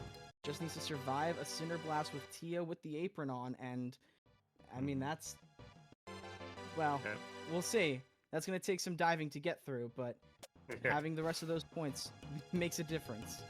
It's not impossible, you know, if he doesn't account for the jelly kill and whatnot, and I'm assuming there might be a bit of I want to complete all these character goals in play. Yeah, we'll see. It's definitely possible to get the Cineblast Force. He's really not that far away, and he has almost 20 minutes left. So the time limit for this, of course, I should probably say that's 2 hours. So yes. Yeah. Yep. It is 2 hours, but if someone is able to reach the jelly floor 99, by the 2 hour mark, they are allowed to go past the 2 hour point in order to prepare for the jelly fight. It's Yep. not. They're not locked out of the fight just by reaching it and losing that 2-hour time limit. They have a chance to sit down, think through their options, and go through the fight methodically, rather than having to rush it just for the time. Yeah, so as we said a couple of minutes ago, there is still time to catch up for Team Orange, but I mean, the more points the blue team racks up, the further that option or that possibility gets, because now we're looking at almost double the points for the blue team, as well Yep. as a much better situation for Prof and Mike to actually collect points here, because Prof is, well, not that close to Jolly, but still feasible, somewhat feasible to get there for him. It is within reach. It's within sight. Yeah. This room I'm is not helping assuming, him. If anything, yeah, it's not. I'm not sure where the stairs are. It looks like they might be on the lower They're left. up on the. Oh no, they're up on the top left, but he's I got to gotcha. fight through these Hades, and I think he should Yeah. be okay doing so. Yeah, he has that. I think he has Valor, so Yes. that's two very potent spells. Oh, Trav, Leech Archfiend. That is a very dangerous fight. Yeah. Not necessarily the one you want to see. No, especially not when that thunder gets See what used. got into it. He's locked still in. next I don't to think he the can escapes. actually get. He has to get around that fight, which is unfortunate. But at the very least, it looks like his team is capable of surviving. Eli asks, what's worse, Archfiend times 2 or Leech plus Archfiend? I guess it depends. Double Archfiend means you're possibly looking at 4 Thunder casts, which, depending on whether or not you have a Bolt Shield, can easily wipe your own party. Leech plus Archfiend is of course a bit more dangerous, because Leeches will always outspeed you, well, pretty much always. And yeah, if they take out one character that you're hoping to pull the weight in that battle, right? Like, for example, if you're trying to pick off the Archfiend with a Deadly, the Leech kills your Deadly user. It's not very nice. So yeah, Leech and Archfiends certainly. I mean, they're both encounters you'd rather not see. I Yeah, don't the know which is correct worse. answer is they kill you either way. Yeah. Yeah. But Trav, Perhaps. at the very Trav did least, survive there. So. Trav's got good survivability, having Valor, Champion, and what looked like 4 more miracles to work with. As long as he doesn't get a full wipe, he should be able to get out of Yeah. here. So he didn't manage to get past him the first time. I didn't see how he got into it. Perhaps it was a movement error, I'm not sure. Very likely not. But Well, he's trying to back out now, so it's possible there might be another way around this fight, and oh, he's definitely trying to go down there. He tried to get the Archfiend to move in a way where he only had to take one more encounter. Now he has to take one more, one last one. yeah. And now he's scot-free. Yeah. Oh, Oh, Travis had a bush messing with the encounter, I see. Yeah. unfortunate. Yeah. But despite That's that, gonna happen. getting through it, that'd be the last attack that he needs to worry about. Tia couldn't stay up, but that, without the whole party being wiped, in plenty of a good position to get through. And we're seeing yet another thing I guess we hadn't talked about yet, is that we're seeing guy in the back row, Maxim in the front row. There is a Oh, point right. incentive, which gives you 1 point only, is to keep Maxim in the front row at all times. And yeah, normally you would have guy in the front row, you'd have a lot more resistance to physical damage, simply because Maxim would get the back row damage reduction, and guy just has a higher defense and more hit points primarily than Maxim. But yeah, with Maxim being a lot more squishy and in the front row, that is yet another thing that runners have to deal with in this run, or in this marathon, or can choose to deal with, let's put it that way, in exchange for points. That they normally don't have to be, which is always like, it is a bit more, a bit more difficulty in terms of running, but also a bit of uncertain territory, because that's just a setup you're not being used to. And a lot of things about the speedrun, of course, are things that you just know kind of sort of how they work out, rather than just crunching the numbers every single time. Yeah, no, absolutely. It's that unfamiliarity that makes it such an interesting race, though. That's for sure. yeah. So And Trav we is are in the pulling last in real 15 minutes close. of it. Trav on Mhm. floor 83 to Prof's 89, making one heck of a run back. Yep. And the question I is whether or not have he'll be able to get absolutely no down. clue about. Yeah, so I have absolutely no clue about Trav's equipment here. He is gonna get a couple of points just for reaching floor 99. Well, I think 1 or 2 points for what it's worth. You'll get But floor if he 99 actually can and kill the then- jelly, yeah, right. Yeah, it looks like he's trying to IP farm with Tia. I think he might be going for the apron. Or he might be going for the apron point. Yeah, the 3 apron points for Tia. Or even more so. Unfortunate.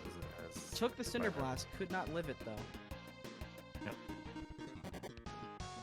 That's not his last chance, but for the time being, he's escaping. Probably going to try it again. That is what I would assume he would do if he does not have the jelly kill. So he can always get those 2 points you mentioned, right? If you... Make it down. what was I going to say? If you make it down to jelly and defend, right? Yep. So yeah, he can spend a couple bit time here. I think this is actually going to be worth 5 points for him. Yep. Because he's going to get 2 extra points for completing Tia's entire point set, and he already has the R2, as well as 3 points for that point incentive alone, so his time could not be better spent here, arguably. No, I completely agree. This is definitely what you want to be doing right now. And if he ends up having time, he can still make it down to floor 99 and get those 2 points, right? Yep. It's also possible, depending on what he does or doesn't have on Decker, to maybe try and get that 1,000-point damage in as well. Fair. Another 2 points for Decker. I don't know if he's got an old item for Decker to equip if he does reach to the deli for the 3 points, so the 2-point incentive probably the one that he wants to go for. Guy's a bit of a toss-up right now. I don't know if he's got an armor that has a revive IP ability for him to try and use. And it's a little bit dangerous to try and do so against encounters like this. Yep. Yeah, last run he run the Beeflord crit. Prof's run to the jelly is suddenly come to a halt Oh, with Dragon a football Queen. team of dragons. Not the Dragon... And he's like on floor 93 right now. I hope you saw the Dark Summoner teleported behind him. Yeah. Yeah, so there is only 10 minutes left. He has to go through a treasure room, I'm being told by chat, and Yep. I mean, yeah, you have the deadly to work with. He apparently has the coma spell, but like, of course, each cast is gonna grind down on his time, right? Coma isn't a fast spell necessarily. No. Yeah, Yep, we he see might Trav. go through the drain. Trav may He be has able to another get the attempt Cinder at Cinder Blast Blast. point here. He Actually do does! it. Nice. And There it now is. he has to Oh. not die. Yeah, exactly. Nope, that's the wipe. Yeah. He does not survive, but it is 5 points for them, so That's a Yep, pretty or it should worthwhile be 5 5 points. Yep. Listen, it. that may have been a high risk 5 points, but it was 5 points. He is going out with a bang, or with a blast in this case. Yeah, with the so, blast. very nice. Oh, it looks very like he nice. has it looks like Prof might have a clear path through the room here though. And he's our last chance at seeing someone get to the jelly. He's probably gonna have to try and go for it. Oh, okay. Oh. So that dragon did not move to the left. No, but that teleport is gonna be right in front of him. That could have been. Oh no. Woo! Okay, so that's a really good Dark Summoner encounter with only 2 of them. Really nice. Goodness me. This is where you want to have a very delicate balance of making it to a jelly as fast as you can, because you don't know how many treasure rooms there's still in your way, as well as taking enough time to make to do proper movement, right? So yeah, he's gonna be able to survive those 2 Dark Summoners here easily enough. They can hardly ever kill you. At Holly the same picks time, up another it's Decker gonna Blade. take some time. Glued Yeah, I saw it. to his hand. Glued That's the to third his one he's got. hand. Yep. Yep. The triple Decker sandwich, a rarity in the cave.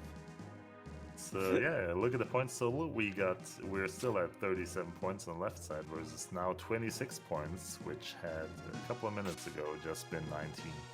Yeah, it Um, makes a huge yeah. difference, those character goals.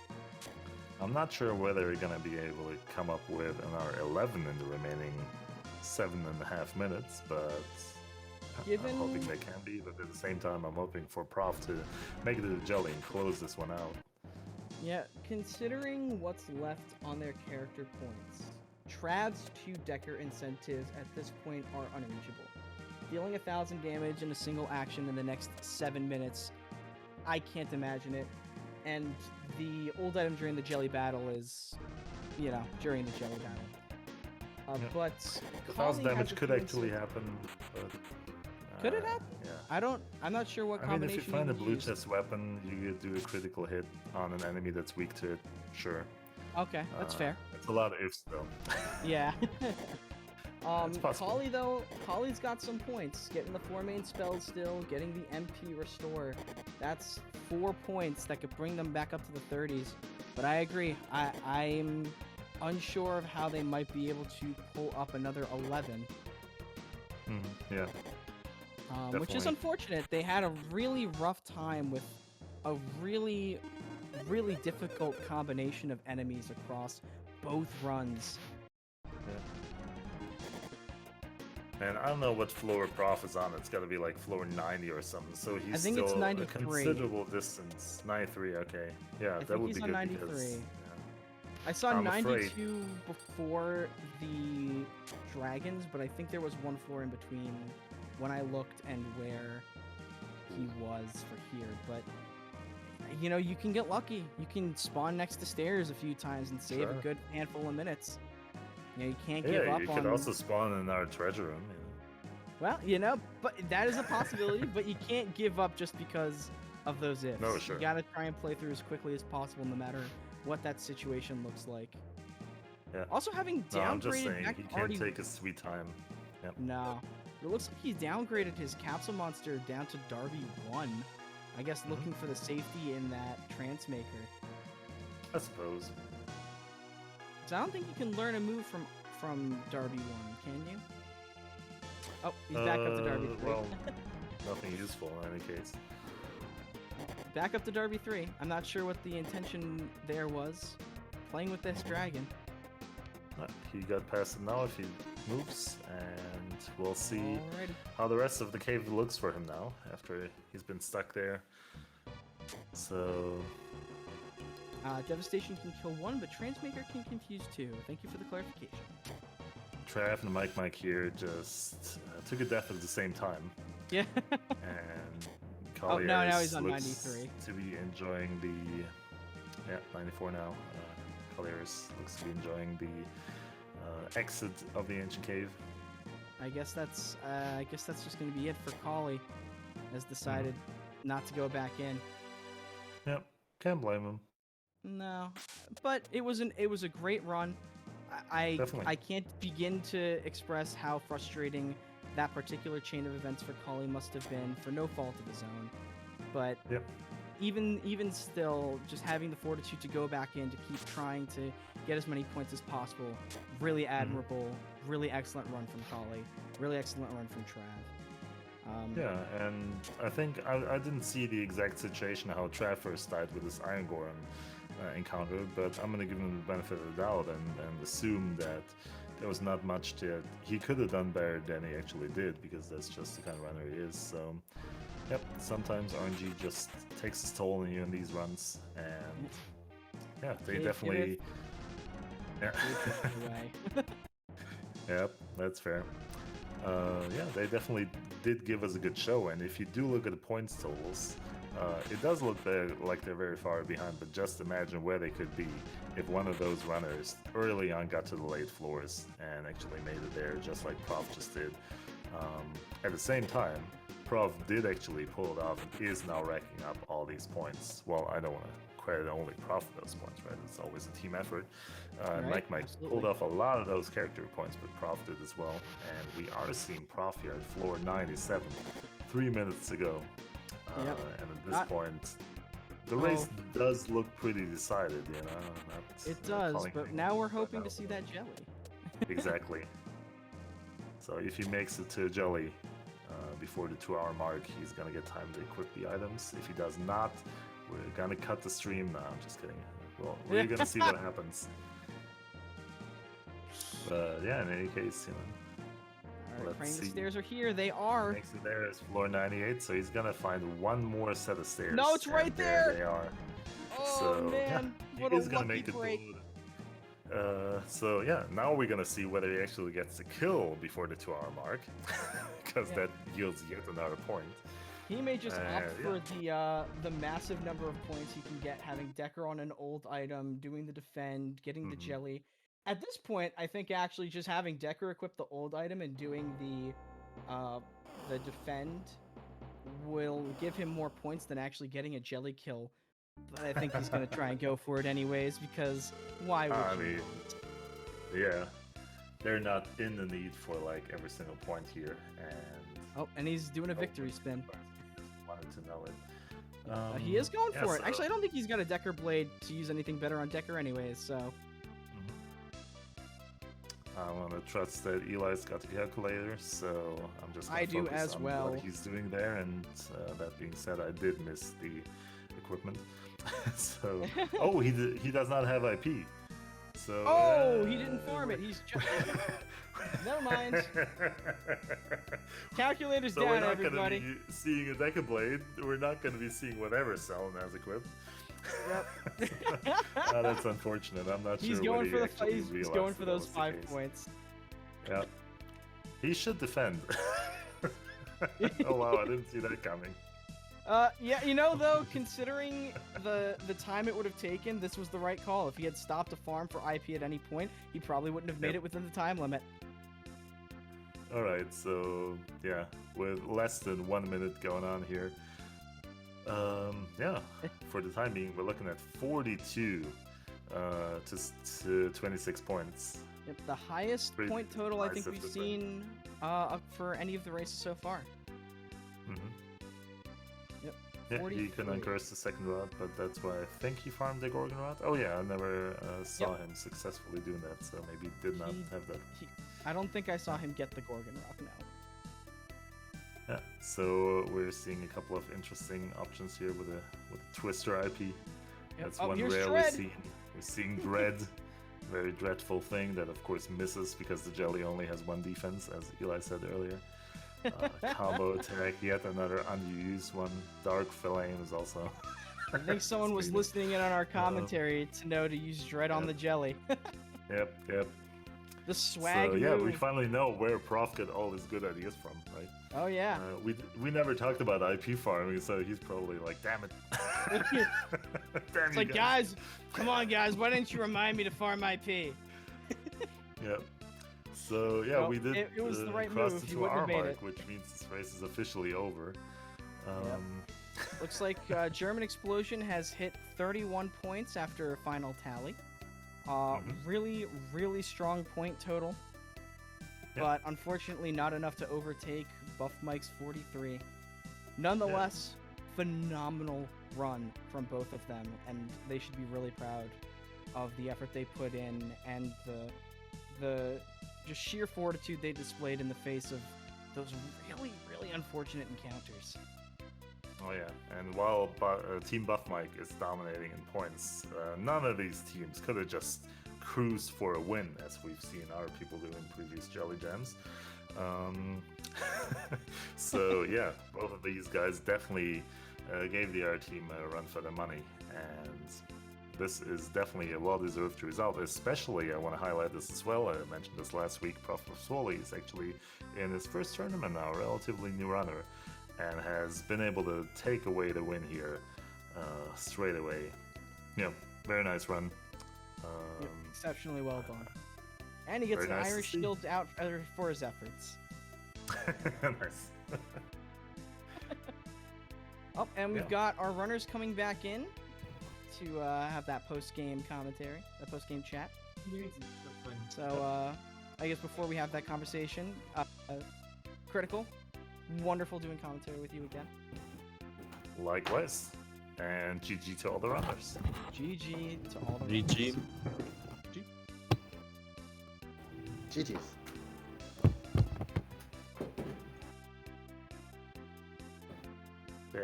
already gave you your closing words here. So we're not going to do that again because everyone on stream already heard it. You're going to get after a race. So yeah, I'm expecting Eli to be back here in a second and talk us through how the second race is going to go. Yeah.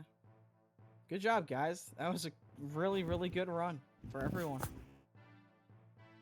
Yeah, congratulations show to you, everybody. That was a heck of a series of runs. Blue Mimic, though. Oh, good lord. The winner of the Jelly Jam this year is Blue Mimic. With Assassins coming in second. Oh, yeah. Thankfully, the Assassins held out a bit this time, but... Oh, good stuff. Yeah, there's some interesting Shoutouts play. to- Traffic took advantage of Assassins there and got himself a decent pair of points, if I recall, in there, which was nice to see. There's a lot of chaos in there. So many rocks were in chests. Sizzle swords